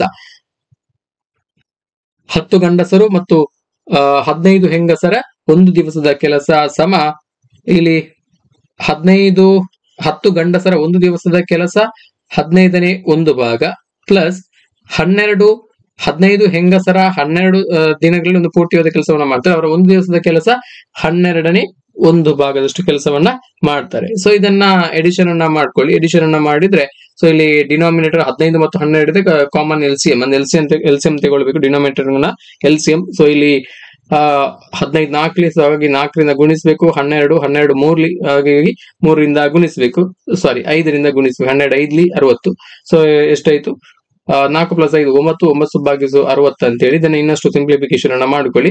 3 ಭಾಗಿಸು 20, 3 ಮಗ್ಗಿಯಿಂದ ಹೋಗ್ತದೆ, 3 ಭಾಗಿಸು 20. ಸೊ ಈ ತರ ಸಿಂಪ್ಲಿಫಿಕೇಶನ್ ಅನ್ನ ಮಾಡ್ಕೊಂಡಾಯ್ತು. ಇದು ಯಾರ ಕೆಲಸ, ಗಂಡಸರು ಪ್ಲಸ್ ಹೆಂಗಸರ ಒಂದು ದಿವಸದ ಕೆಲಸ. 10 ಗಂಡಸರು ಮತ್ತು 15 ಹೆಂಗಸರ ಒಂದು ದಿವಸದ ಕೆಲಸ 20ನೇ 3. ಹಾಗಿದ್ರೆ ಆ ಒಂದು ಪೂರ್ತಿ ಕೆಲಸವನ್ನ ಮಾಡ್ಲಿಕ್ಕೆ ಅವರು ತೆಗೆದುಕೊಳ್ಳುವಂತ ಕೆಲಸ ಸಮಯ ಸಮ ಎಷ್ಟಾಯ್ತು, ಇದರ ಇನ್ವರ್ಸ್, ಇದರ ವ್ಯುತ್ಕ್ರಮವನ್ನ ಮಾಡ್ಕೊಳ್ಬೇಕು. ಯಾವುದೇ ಒಂದು ಪ್ರಶ್ನೆ ಬಂದಾಗ ನೀವು ಒಂದು ದಿವಸದಲ್ಲಿ ಮಾಡಬಹುದಾದಂತ ಕೆಲಸವನ್ನ ನೀವು ಫೈಂಡ್ ಔಟ್ ಮಾಡ್ಬೇಕಿದ್ರೆ ಅದರ ರೆಸಿಪ್ರಕಲ್ 1/, ಮಾಡಬೇಕು, ಅಂದ್ರೆ ವ್ಯುತ್ಕ್ರಮ ಮಾಡಬೇಕು. ಅದೇ ತರ ಪೂರ್ತಿಯಾದ ಕೆಲಸವನ್ನ ಮಾಡ್ಬೇಕಿದ್ರೆ ಆ ಒಂದು ದಿವಸದ ಕೆಲಸವನ್ನ ಉಲ್ಟಾ ಮಾಡಿದ್ರೆ ನಿಮಗೆ ಪೂರ್ತಿಯಾದಂತ ಕೆಲಸ ಸಿಗುತ್ತೆ. ಸೊ ಹಾಗಾಗಿ ಇಲ್ಲಿ ಏನಾಯ್ತು, 20/3 ಆಯ್ತು. 20/3 ಆಯ್ತು ಪೂರ್ತಿ ಕೆಲಸವನ್ನ ಅವರು ಮಾಡ್ಕೊಳ್ಳಿಕ್ಕೆ ತೆಗೆದುಕೊಳ್ಳುವಂತ ಸಮಯ. ನೋಡಿ ಇಲ್ಲಿ ಆಯ್ಕೆಯಲ್ಲಿ ಆ ಉತ್ತರ ಇದೆಯಾ ನೋಡಿ, 20/3 ಇಲ್ಲ, 3ನೇ 20 ಇಲ್ಲ. ಸೊ ಇಲ್ಲಿ ಎಲ್ಲ ಮಿಶ್ರ ಭಿನ್ನರಾಶಿ ರೂಪದಲ್ಲಿ ಇದೆ. ಸೊ ಹಾಗಾಗಿ ಇದನ್ನ ಮಿಶ್ರ ಭಿನ್ನರಾಶಿ ರೂಪದಲ್ಲಿ ನಾವು ಬರ್ಕೊಳ್ಬೇಕು. ಸೊ ಮಿಶ್ರ ಭಿನ್ನರಾಶಿ ರೂಪದಲ್ಲಿ ಬರ್ಕೊಂಡಾಗ ನೋಡಿ, ಇಲ್ಲಿ ಛೇದ 3 ಇದೆ, ಅಂದ್ರೆ ನಾವು 3ರಿಂದನೇ ಭಾಗಿಸ್ಬೇಕು. ಸೊ ಹಾಗಾಗಿ 3 ಎಷ್ಟು 20, 3 18ಲಿ 3 6ಲಿ 18. ಸೊ ಹಾಗಾಗಿ 2 ನಮ್ಮ 3 6ಲಿ 18 ನಮ್ಮಲ್ಲಿ 2 ಉಳಿತು ಕೈಯಲ್ಲಿ. ಸೊ ಹಾಗಾಗಿ ಇಲ್ಲಿ ಉಳಿದಿರುವಂತದ್ದು 2. ಸೊ ಹಾಗಾಗಿ ಏನಾಯ್ತು, 6 3ನೇ 2. ಇಲ್ಲಿ ವಿಷಮ ಭಿನ್ನರಾಶಿಯನ್ನ ಮಿಶ್ರ ಭಿನ್ನರಾಶಿ ರೂಪಕ್ಕೆ ನಾವು ಇಲ್ಲಿ ಕನ್ವರ್ಟ್ ಮಾಡಿಕೊಂಡು ಆ ನಂತರ ಆನ್ಸರ್ ಇಲ್ಲಿ ಈ ತರ ಇರುವುದರಿಂದ, ಸೊ ಹಾಗಾಗಿ ಇದಕ್ಕೆ ಸರಿಯಾದಂತರ ಉತ್ತರ ಆಪ್ಷನ್ ಸಿ, 6 3ನೇ 2. ನೆಕ್ಸ್ಟ್ ಕ್ವಶನ್ ಅನ್ನು ನೋಡಿ, ಈ ಕೆಳಗಿನ ಸರಣಿಯಲ್ಲಿ 6ನೇ ಸಂಖ್ಯೆಯನ್ನ ಕಂಡುಹಿಡಿಯಿರಿ. 2 4 12 48 240. ಹಾಗೇನೆ ಮುಂದಿನ ಸಂಖ್ಯೆ 6ನೇ ಸಂಖ್ಯೆಯನ್ನ ಕಂಡುಹಿಡಿ. ಇಲ್ಲಿ 6th ಟರ್ಮ್ ಅನ್ನು ನಾವಿಲ್ಲಿ ಕಂಡುಹಿಡಬೇಕಿದೆ. ಕೊಟ್ಟಂತಹ ಸಂಖ್ಯೆ 2 4 12 48 ಹಾಗೂ 240. ನೋಡಿ, ಸೊ ಇಲ್ಲಿ 2 ಆದ ನಂತರ 4 ಬಂದಿದೆ, ಸೊ ಇದರ ಡಿಫರೆನ್ಸ್ 2 ಇದೆ. ಸೊ 4 ಆದ ನಂತರ 12 ಬಂದ್ರೆ ಇದರ ಡಿಫರೆನ್ಸ್ ಎಷ್ಟಿದೆ ಅಂತ ಹೇಳಿದ್ರೆ ಇದರ ಡಿಫರೆನ್ಸ್ 8 ಇದೆ. ಸೊ ಈ ತರ 12 ನಂತರ 48 ಬಂದಿದೆ, ಇದರ ಡಿಫರೆನ್ಸ್ ಇಲ್ಲಿ 36 ಆಗುತ್ತೆ. ಸೊ ಈ ತರ ಎಡಿಷನ್ ಅನ್ನ ಇನ್ಕ್ರೀಸ್ ಆಗ್ತಾನೆ ಹೋಗಿದೆ. ಒಂದು ಎಡಿಷನ್ ಅನ್ನ ಇಲ್ಲಿ ಫಾಲೋ ಮಾಡಿರ್ಬೇಕು ಅಥವಾ ಇಲ್ಲಿ ಮಲ್ಟಿಪ್ಲಿಕೇಶನ್ ಅನ್ನ ಫಾಲೋ ಮಾಡಿರ್ಬೇಕು ನೋಡಿ. ಸೊ ಇಲ್ಲಿ ಎಡಿಷನ್ ಅನ್ನ ಫಾಲೋ ಮಾಡಿದ್ರೆ ಇಲ್ಲಿ +2 ಇದೆ, +2 ಇದ್ದದ್ದು 2 + 4 4 ಆಯ್ತು, 2 + 2 4 ಆಯ್ತು. ಸೊ ಆನಂತರ 4 + 8 12 ಆಯ್ತು. ಸೊ ಇಲ್ಲಿ 12 ಇದರ ಡಬಲ್ ಒಂದ್ಸಲ ಮಾಡಿದ್ರೆ ನೋಡಿ. ಸೊ ಈ ತರ ಇಲ್ಲ, ಡಿಫರೆನ್ಸ್ ಇಲ್ಲಿ ಕಾಮನ್ ಡಿಫರೆನ್ಸ್ ಸೇಮ್ ಆಗಿಲ್ಲ. ಸೊ ಹಾಗಾಗಿ ಇಲ್ಲಿ ಯಾವ ಬೇರೆ ಏನಾದ್ರು ಫಾಲೋ ಆಗಿದೆ ನೋಡಿ. 2 ಗುಣಿಸು ಮಲ್ಟಿಪ್ಲಿಕೇಶನ್ ಅನ್ನ ಮಾಡಿದ್ರೆ ನೋಡಿ, 2 ಗುಣಿಸು 2 ಮಾಡಿದ್ರೆ 4 ಆಯ್ತು, ಹೌದು 4 ಬಂದಿದೆ. ಸೊ ನೆಕ್ಸ್ಟ್ ಇಲ್ಲಿ 4 ಗುಣಿಸು 3 ಮಾಡಿದ್ರೆ 12 ಬಂತು, 4 ಗುಣಿಸು 3 ಮಾಡಿದ್ರೆ 12 ಬಂತು. ಸೊ ಇಲ್ಲಿ ಬಂದಂತ ಉತ್ತರಕ್ಕೆ ಇಲ್ಲಿ 3 ಇಂದ ಮಲ್ಟಿಪ್ಲಿಕೇಶನ್ ಮಾಡಲಾಗಿದೆ, ಸೊ 12 ಬಂತು. ಸೊ ಇಲ್ಲಿ 12ಕ್ಕೆ 4 ರಿಂದ ಗುಣಿಸಿ, ಸೊ ಹಾಗಾಗಿ 48 ಬಂತು. ಸೊ ಹಾಗಾಗಿ ಎಕ್ಸಾಕ್ಟ್ಲಿ ಸೊ ಈ ಒಂದು ಪ್ಯಾಟರ್ನ್ ಅನ್ನು ಇಲ್ಲಿ ಫಾಲೋ ಮಾಡಲಾಗಿದೆ. ಸೊ ಹಾಗಾಗಿ ಇದೇ ಪ್ಯಾಟರ್ನ್ ಕಂಟಿನ್ಯೂ ಮಾಡಿ. 48 ಗುಣಿಸು, ಸೊ ನೆಕ್ಸ್ಟ್ ನಂಬರ್, ಸೊ ಇಲ್ಲಿ 3 ರಿಂದ ಫಸ್ಟಿಗೆ 2 ರಿಂದ ಗುಣಿಸಿದ್ದೇವೆ, ಫಸ್ಟಿಗೆ ನೆಕ್ಸ್ಟ್ 3 ರಿಂದ ಗುಣಿಸಿದ್ದೇವೆ, ಆನಂತರ 4 ರಿಂದ ಗುಣಿಸಿದ್ದೇವೆ, ನೆಕ್ಸ್ಟ್ 5 ರಿಂದ ಗುಣಿಸಬೇಕು. 48 ಗುಣಿಸು 5 ಅಂತ ಹೇಳಿದ್ರೆ ಎಷ್ಟು ಬರುತ್ತೆ ನೋಡಿ, 240 ಬರುತ್ತೆ, ಹೌದು 240 ಬರುತ್ತೆ.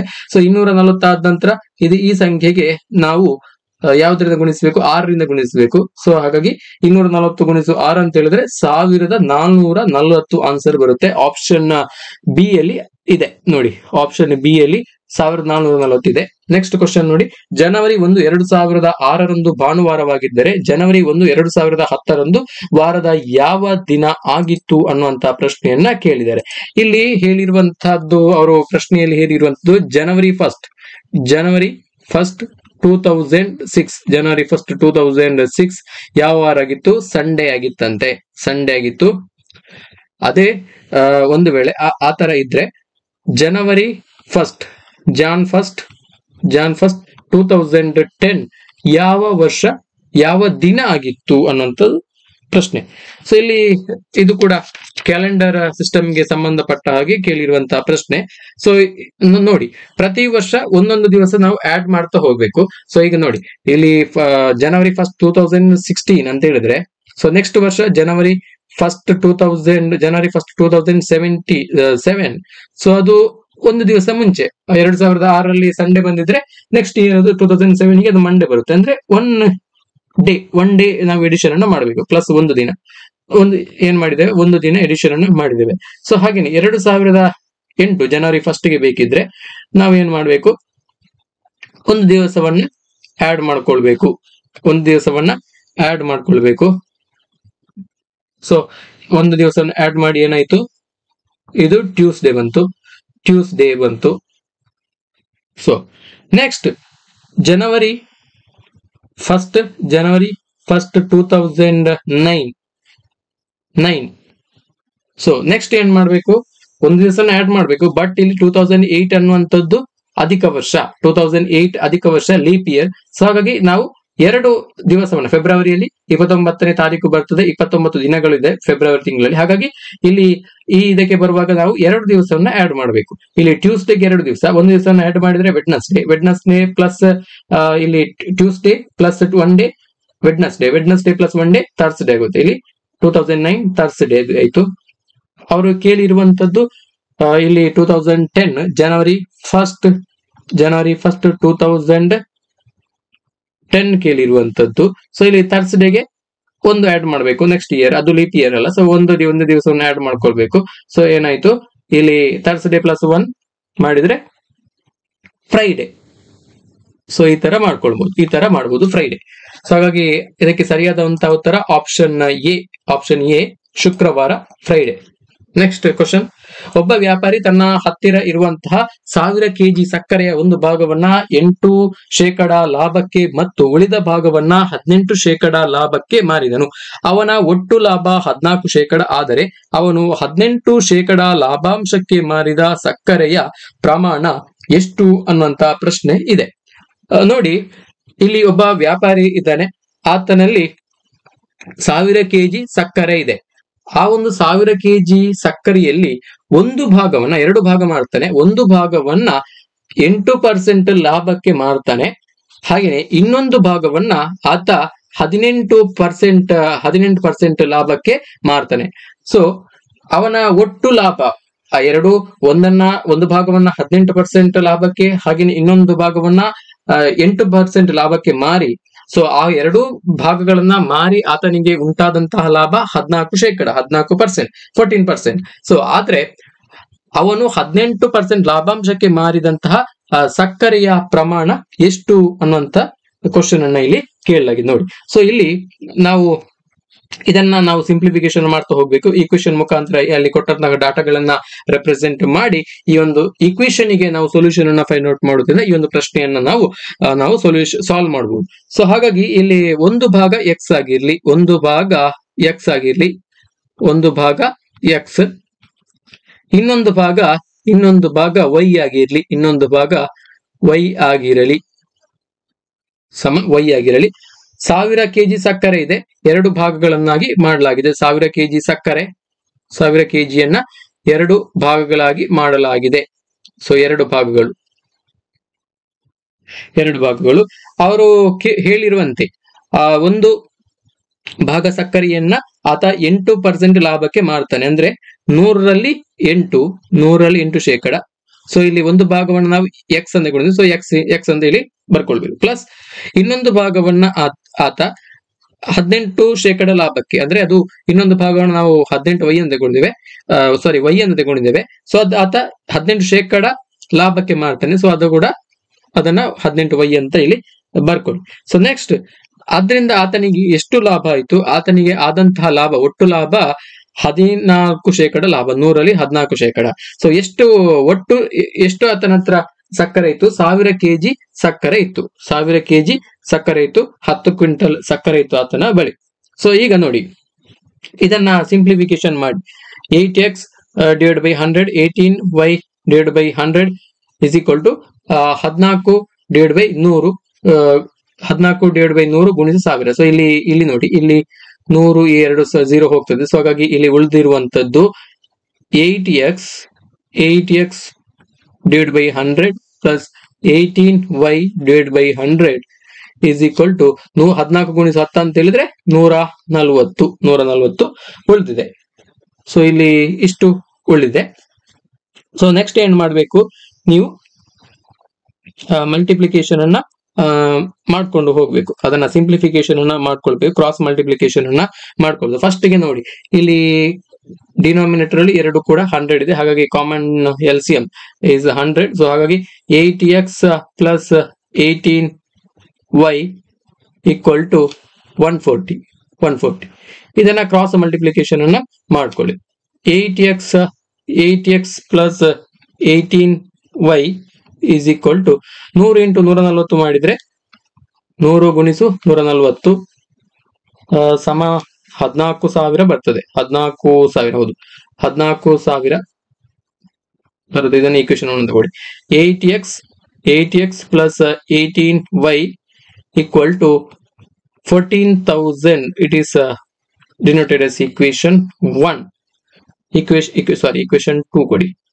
equation 1 ನಲ್ಲಿ ನೋಡಿ, equation 2 ಭಾಗಗಳನ್ನ ಮಾಡಲಾಗಿದೆ. ಸೊ ಇಲ್ಲಿ equation 1 ಅನ್ನು ನಾವು ಬರ್ಕೊಂಡಿಲ್ಲ. x ಪ್ಲಸ್ y ಅಂದ್ರೆ 2 ಭಾಗ ಇದೆ, ಸಕ್ಕರೆ ಅಲ್ಲಿ ಆತ 2 ಭಾಗವನ್ನ ಮಾಡ್ಕೊಂಡಿದ್ದಾನೆ. ಸೊ 2 ಭಾಗದಲ್ಲಿ ಒಂದು ಭಾಗ x ಆಗಿರ್ಲಿ, ಇನ್ನೊಂದು ಭಾಗ y ಆಗಿರ್ಲಿ, ಸೊ 2 ಸೇರಿ 1000 kg. ಸೊ ಇದನ್ನ equation 1 ಅಂತ ಕನ್ಸಿಡರ್ ಮಾಡಿದ್ದೇವೆ. ಸೊ ಇದನ್ನ ಇಲ್ಲಿ ಬಂದಂತ equation 2 ಅಂತ ಕನ್ಸಿಡರ್ ಮಾಡಿದ್ದೇವೆ. ಸೊ ಇಲ್ಲಿ ನೆಕ್ಸ್ಟ್ ನೋಡಿ, ಅವರು ಹೇಳಿರುವಂತದ್ದು ಇದನ್ನ ನೀವು equation 1 ಏನಿದೆ, equation 1 ಅನ್ನ ಇಲ್ಲಿ ಇಂಟು 8 ಮಾಡಿ. ಇಂಟು 8 ಅಂದ್ರೆ ಯಾಕಂತ ಹೇಳಿದ್ರೆ, ಒಂದು ಈಕ್ವೇಶನ್ ಅನ್ನ ಅದು ಎಲಿಮಿನೇಟ್ ಮಾಡೋದಕ್ಕೆ ಬೇಕಾಗಿ, ಒಂದು ಈಕ್ವೇಶನ್ ಅನ್ನ ಒಂದು ಟರ್ಮ್ ಅನ್ನ ಎಲಿಮಿನೇಟ್ ಮಾಡೋದಕ್ಕೆ ಬೇಕಾಗಿ ಇದನ್ನ ಮಲ್ಟಿಪ್ಲಿಕೇಶನ್ ಅನ್ನ ಮಾಡ್ಕೊಳ್ಳಿ. ಸೊ ಈಕ್ವೇಶನ್ 1 ಇಂಟು ಇದನ್ನ 8 ಮಾಡ್ಕೊಳ್ಳಿ. ಅಂದ್ರೆ ಇಲ್ಲಿ ನೋಡಿ 8x ಇದೆ, ಇಲ್ಲಿ ಕೂಡ 8x ಬರುವ ಹಾಗೆ ಒಂದು ಟರ್ಮ್ ಅನ್ನ ಕ್ಯಾನ್ಸಲ್ ಮಾಡೋದಕ್ಕೆ ಬೇಕಾಗಿ ಇದನ್ನ 8 ಇಂದ ಮಲ್ಟಿಪ್ಲೈ ಮಾಡಿ. ಇಲ್ಲಿಂದ ಮಲ್ಟಿಪ್ಲೈ ಮಾಡಿದ್ರೆ ನಮಗೆ ಎಷ್ಟು ಬರ್ತದೆ? 8x plus 8y is equal to, ಇಲ್ಲಿ 1000 ಇದ್ದದ್ದು 1000ಕ್ಕೆ 8ರಿಂದ ಗುಣಿಸಿದಾಗ 8000 ಆಯ್ತು. ಸೊ ಇದನ್ನ ಈಕ್ವೇಶನ್ 3 ಅಂತ ಕೊಡಿ, ಈಕ್ವೇಶನ್ 3 ಅಂತ ಕೊಡಿ. ಸೊ ಈಕ್ವೇಶನ್ 3 ಏನಾಯ್ತು, ಇಲ್ಲಿ ಇದನ್ನ ಮೈನಸ್ ಮಾಡ್ಕೊಳ್ಳಿ. ನೆಕ್ಸ್ಟ್ ಈಕ್ವೇಶನ್ 2 ಮೈನಸ್ ಈಕ್ವೇಶನ್ 3 ಇದನ್ನ ಮೈನಸ್ ಮಾಡ್ಕೊಳ್ಳಿ. ಈಕ್ವೇಶನ್ ಮೈನಸ್ ಮಾಡ್ಕೊಂಡಾಗ ಇಲ್ಲಿ 8x ಮೈನಸ್ ಎಕ್ಸ್ 8x ಅಂತ ಹೇಳಿದ್ರೆ 0 ಆಯ್ತು. ಸೊ ಹಾಗೇನೆ ಇಲ್ಲಿ 18y ಮೈನಸ್ y ಅಂತ ಹೇಳಿದ್ರೆ 10y ಆಯ್ತು, 10y. ಸೊ ಹಾಗೇನೆ ಇಲ್ಲಿ 14,000 ಮೈನಸ್ 8,000 ಅಂತ ಹೇಳಿದ್ರೆ 14ರಿಂದ 8 ಕಳೆದ್ರೆ 6,000, 10y ಸಮ 6,000.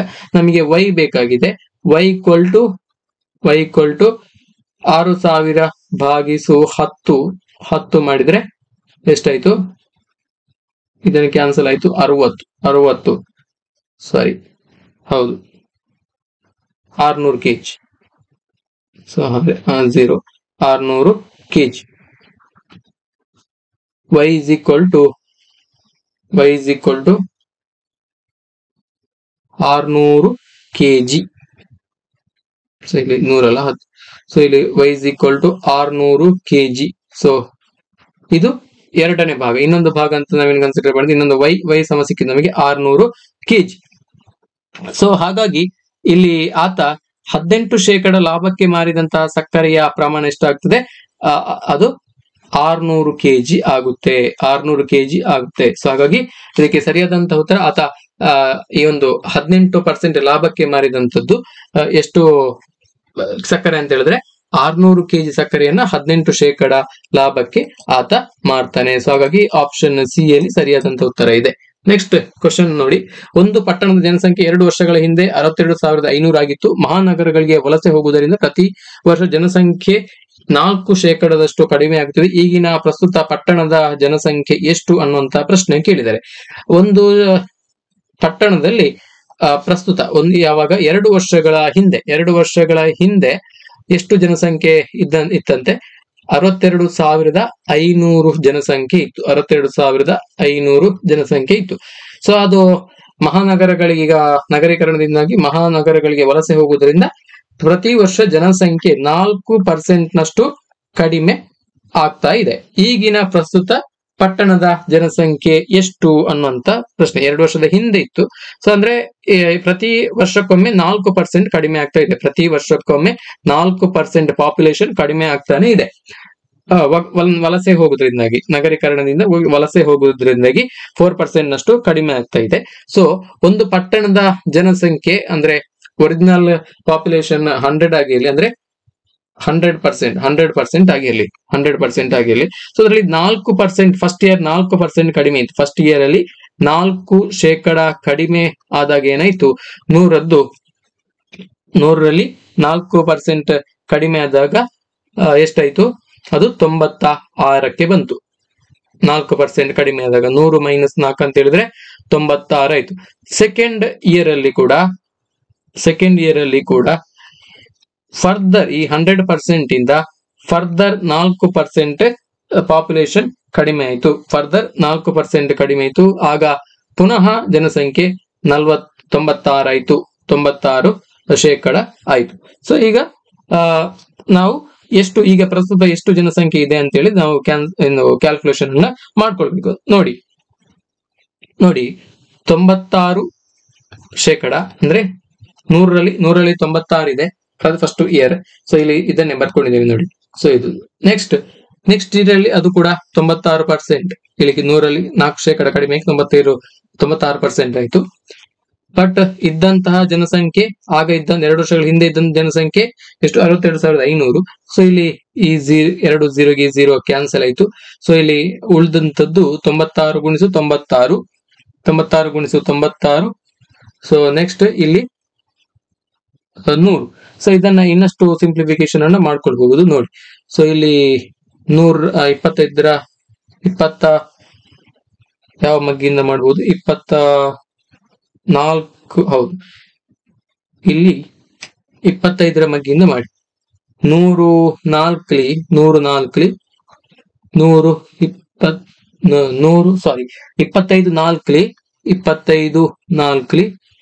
ಅಂಡ್ 25 ಗುಣಿಸು 25 ಅಂತ ಹೇಳಿದ್ರೆ 625. ಹಾಗಾಗಿ 25ರ ಮಗ್ಗಿಂದ ಸಿಂಪ್ಲಿಫಿಕೇಶನ್ ಅನ್ನ ಮಾಡ್ಕೊಂಡಿದ್ದೇವೆ. ಸೊ ಇಲ್ಲಿ ಉಳಿದಂತದ್ದು 96 96 ಭಾಗಿಸು 4 ಇಂಟು 96 ಇಂಟು 25. ಸೊ ಇದು ಫರ್ದರ್ ಸಿಂಪ್ಲಿಫಿಕೇಶನ್ ಅನ್ನ ಮಾಡ್ಕೊಳ್ಬಹುದು. 4 ಒಂದ್ಲಿ 4 24 24 4 96. ಸೊ ಇಲ್ಲಿ ಉಳಿದಂತದ್ದು ಯಾವುದೆಲ್ಲ 24 ಗುಣಿಸು 25 ಇಂಟು 96 ಇದನ್ನ ಮಲ್ಟಿಪ್ಲಿಕೇಶನ್ ಅನ್ನ ಮಾಡ್ಕೊಳ್ಳಿ. ಸೊ ಇಲ್ಲಿ 24 ಗುಣಿಸಿ 25 ಅಂತ ಹೇಳಿದ್ರೆ 600 ಬಂತು. 600 ಗುಣಿಸು 96 ಮಾಡಿದ್ರೆ ಇದನ್ನ ಮಾಡಿದ್ರೆ ಇಲ್ಲಿ 0 0 6 3 ನೆಕ್ಸ್ಟ್ ಇರುವಂತದ್ದು 0 0 4 5. ಸೊ ಸೊ ಇದನ್ನ ಎಡಿಷನ್ ಅನ್ನ ಮಾಡಿದ್ರೆ 57,600 ಬರುತ್ತೆ. 57,600 ಬರುತ್ತೆ. ಸೊ ಹಾಗಾಗಿ ಇದಕ್ಕೆ ಸರಿಯಾದಂತಹ ಉತ್ತರ ಆಪ್ಷನ್ ಬಿ ಯಲ್ಲಿದೆ. ಆಪ್ಷನ್ ಬಿ ಯಲ್ಲಿ ಆನ್ಸರ್ ಇದೆ 57,600. ಸೊ ನೆಕ್ಸ್ಟ್ ಕ್ವಶನ್ ಅನ್ನು ನೋಡಿ. GZWRF ಅನ್ನು ಸಂಕೇತ ಬಳಸಿ ಬರ್ಮಾ ಎಂದು ಬರೆದರೆ LJWRFSD ಅನ್ನು ಸಂಕೇತ ಬಳಸಿ ಹೇಗೆ ಬರೆಯಬಹುದು ಅನ್ನುವಂತಹ ಪ್ರಶ್ನೆ ಇದೆ. ಸೊ ಈ ಒಂದು ಪ್ರಶ್ನೆಯನ್ನ ಇದು ಕೂಡ ಕೋಡಿಂಗ್ ಅಂಡ್ ಡಿಕೋಡಿಂಗ್ ಗೆ ಸಂಬಂಧಪಟ್ಟಂತೆ ಇಲ್ಲಿ ಕೇಳಿದಂತಹ ಪ್ರಶ್ನೆ. ಸೊ ಇಲ್ಲಿ ಇದನ್ನ ಗಮನಿಸಿ. GZWRF ಅನ್ನುವಂತಹ ಒಂದು ಪದ ಇದೆ. ಅದನ್ನ ಸಂಕೇತಾಕ್ಷರಗಳನ್ನ ಬಳಸಿ ಬರ್ಮಾ ಎಂದು ಬರೆದರೆ GZWRF ಅನ್ನ ಸಂಕೇತ ಬಳಸಿ ಬರ್ಮಾ ಎಂದು ಬರೆದರೆ LJWRFSD ಇದನ್ನ ಬಳಸಿ ನಾವು ಯಾವ ತರ ಬರಿಬಹುದು ಅಂತೇಳಿ. ಸೊ ಈ ಪ್ರಶ್ನೆಯನ್ನ ಕೊಟ್ಟಾಗ ನೀವೇನ್ ಮಾಡಿ ಫಸ್ಟ್ ಮಾಡಬೇಕಾದಂತಹ ಕೆಲಸ, ನೀವು ಫಸ್ಟ್ ಗೆ ನೀವು ABCD up to 26 letter A to Z ನೀವು ನಂಬರಿಂಗ್ ಅನ್ನ ಮಾಡ್ಕೊಳ್ಬೇಕು. ಸೊ ನೆಕ್ಸ್ಟ್ ಅದರ ಪ್ರಕಾರ ನೀವು ಇದನ್ನ ಕೋಡಿಂಗ್ ಅಂಡ್ ಡಿಕೋಡಿಂಗ್ ಅನ್ನ ನೀವು ಟ್ರೈ ಮಾಡ್ಕೊಳ್ಬೇಕು. ನೋಡಿ, G ಗೆ ಬದಲಾಗಿ ಇಲ್ಲಿ B ಬಂದಿದೆ, ಅಂದ್ರೆ ಇಲ್ಲಿ 5 ಅಕ್ಷರ ಹಿಂದೆ ಬಂದಿದೆ. G ಅನ್ನುವಂಥದ್ದು B ಅನ್ನುವಂಥದ್ದು 2ನೇ ಅಕ್ಷರ, ಇಲ್ಲಿ G ಅನ್ನುವಂಥದ್ದು ಇಲ್ಲಿ 7ನೇ ಅಕ್ಷರ. ಸೊ ಹಾಗಾಗಿ 5 ಅಕ್ಷರ ಹಿಂದೆ. ಸೊ ನೆಕ್ಸ್ಟ್ Z ಅನ್ನುವಂಥದ್ದು ಕೊನೆಯ ಅಕ್ಷರ 26ನೇ ಅಕ್ಷರ. ಸೊ ಇಲ್ಲಿ ಯಾವುದು U ಅನ್ನುವಂಥದ್ದು 5 ಅಕ್ಷರ ಹಿಂದಕ್ಕೆ 21ನೇ ಅಕ್ಷರ. ಸೊ ಹಾಗಾಗಿ 5. ಸೊ ಈ ತರ W ಅನ್ನುವಂಥದ್ದು ಇಂಗ್ಲಿಷ್ ವರ್ಣಮಾಲೆಯ 23ನೇ ಅಕ್ಷರ. ಸೊ ಒಂದು ಅಕ್ಷರ ಇದು R ಅನ್ನುವಂಥದ್ದು 19ನೇ ಅಕ್ಷರ. ಸೊ ಹಾಗಾಗಿ ಇಲ್ಲಿ 5 ಅಕ್ಷರ ಹಿಂದೆ ಇದೆ. ಸೊ ಹಾಗಾಗಿ ಇಲ್ಲಿ ನೋಡಿ ಸೊ ಹಾಗಾಗಿ ಇದು ಕೂಡ 5 ಅಕ್ಷರ ಹಿಂದೆ ಇದೆ. ಇಲ್ಲಿ F ಗೆ 6ನೇ ಅಕ್ಷರ, ಇದು 5ನೇ ಅಕ್ಷರ, ಹಾಗಾಗಿ 5 ಅಕ್ಷರ ಹಿಂದೆ ಇದೆ. ಸೊ ಹಾಗಾಗಿ 5 ಅಕ್ಷರಗಳನ್ನ ಹಿಂದಕ್ಕೆ ಬರೆಯಲಾಗಿದೆ. ಸೊ ಇದರ ಪ್ರಕಾರ ಈ ಕಾಂಬಿನೇಷನ್ ಏನಾಗುತ್ತೆ ಅಂತ ಹೇಳಿದ್ರೆ LJW. ಸೊ L ನ 5 ಅಕ್ಷರ ಹಿಂದೆ ಮಾಡಿದ್ರೆ G ಆಗುತ್ತೆ. ಸೊ ಇಲ್ಲಿ J ನ 5 ಅಕ್ಷರ ಹಿಂದೆ ಬರೆದ್ರೆ ಅದು E ಆಗುತ್ತೆ. ಹಾಗೇನೆ W ಇದೆ. ಸೊ ಅದರ ಬದಲಾಗಿ ಇಲ್ಲಿ R ಬರುತ್ತೆ 5 ಅಕ್ಷರ ಹಿಂದಕ್ಕೆ. ಸೊ ಹಾಗೇನೆ ಇಲ್ಲಿ R ನ ಬದಲಿಗೆ 5 ಅಕ್ಷರ ಹಿಂದಕ್ಕೆ ಮಾಡಿದ್ರೆ ನಮಗೆ M ಬರುತ್ತೆ. ಸೊ ನೆಕ್ಸ್ಟ್ F ನ ಬದಲಿಗೆ 5 ಅಕ್ಷರ ಹಿಂದೆ ಬರೆದ್ರೆ A ಬರುತ್ತೆ. ಸೊ ಹಾಗೇನೆ S ನ ಬದಲಿಗೆ 5 ಅಕ್ಷರ ಹಿಂದೆ ಬರೆದ್ರೆ ನಮಗೆ N ಸಿಗುತ್ತೆ. ಹಾಗೇನೆ D ನ ಬದಲಿಗೆ 5 ಅಕ್ಷರವನ್ನ ಹಿಂದೆ ಬರೆದ್ರೆ ಸೊ ಅದು D ಆದ ನಂತರ ನೆಕ್ಸ್ಟ್ ವಾಪಸ್ ರಿವರ್ಸ್ ಬರ್ತದೆ. ನೋಡಿ, ಅಲ್ಲಿ D 4ನೇ ಅಕ್ಷರ, ಬಟ್ ಇಂಗ್ಲಿಷ್ ಅದನ್ನ ನಾವು 5 ಮೈನಸ್ ಮಾಡಿದ್ರೆ ನಮಗೆ ಎಷ್ಟು ಬರುವಂತದ್ದು 4ನ್ನ ಮೈನಸ್ ಮಾಡಿದ್ರೆ ಅಂದ್ರೆ D ಆದ ನಂತರ ಹಿಂದೆ 3 ಮಾಡಿದ್ರೆ ಎಷ್ಟಿದೆ ಅದು A ಯಲ್ಲಿ ಎಂಡ್ ಆಗ್ತದೆ. ಸೊ ನಮಗೆ ನೆಕ್ಸ್ಟ್ 2 ಅಕ್ಷರ ಬೇಕಿದೆ. ಸೊ ಹಾಗಾಗಿ ಪುನಃ ವಾಪಸ್ಸಿಂದ ಲಾಸ್ಟ್ ಇಂದ ಬರ್ಬೋದು. ಹಾಗಾಗಿ ಇಲ್ಲಿ Z ಅಂಡ್ Y, ಹಾಗಾಗಿ ಇಲ್ಲಿ Y ಬರುತ್ತೆ, ಈ ಜಾಗಕ್ಕೆ Y ಬರುತ್ತೆ. ಹಾಗಾಗಿ ಜರ್ಮನಿ ಇದಕ್ಕೆ ಸರಿಯಾದಂತ ಉತ್ತರ ಆಗುತ್ತೆ. ಆಪ್ಷನ್ ಎಲ್ಲಿದೆ? ಆಪ್ಷನ್ ಸಿ ಯಲ್ಲಿದೆ. ಆಪ್ಷನ್ ಸಿ ಜರ್ಮನಿ ಇದಕ್ಕೆ ಸರಿಯಾದಂತಹ ಉತ್ತರ. ಸೊ ಸ್ನೇಹಿತರೆ, ಇವಿಷ್ಟು 2014ರಲ್ಲಿ ನಡೆದಂತಹ ಕೆಸೆಟ್ ಪರೀಕ್ಷೆಯ ಸಾಮಾನ್ಯ ಪತ್ರಿಕೆಗೆ ಈ ಒಂದು ಕ್ವಶನ್ ಪೇಪರ್ ನ ಸಾಲ್ವ್ ಮಾಡುವಂತಹ ನಮ್ಮ ಪ್ರಯತ್ನ. ಸೊ ಒಂದು ವೇಳೆ ನಿಮಗೆ ಈ ಒಂದು ವಿಡಿಯೋ ಯೂಸ್ಫುಲ್ ಅನಿಸಿದ್ರೆ ವಿಡಿಯೋವನ್ನ ಲೈಕ್ ಮಾಡಿ, ಹಾಗೇನೆ ವಿಡಿಯೋವನ್ನ ಶೇರ್ ಕೂಡ ಮಾಡಿ, ಹಾಗೇನೆ ನಮ್ಮ ಚಾನಲ್ ಅನ್ನು ಕೂಡ ಸಬ್ಸ್ಕ್ರೈಬ್ ಮಾಡ್ಕೊಳ್ಳಿ. Thank you. ನಮಸ್ತೆ.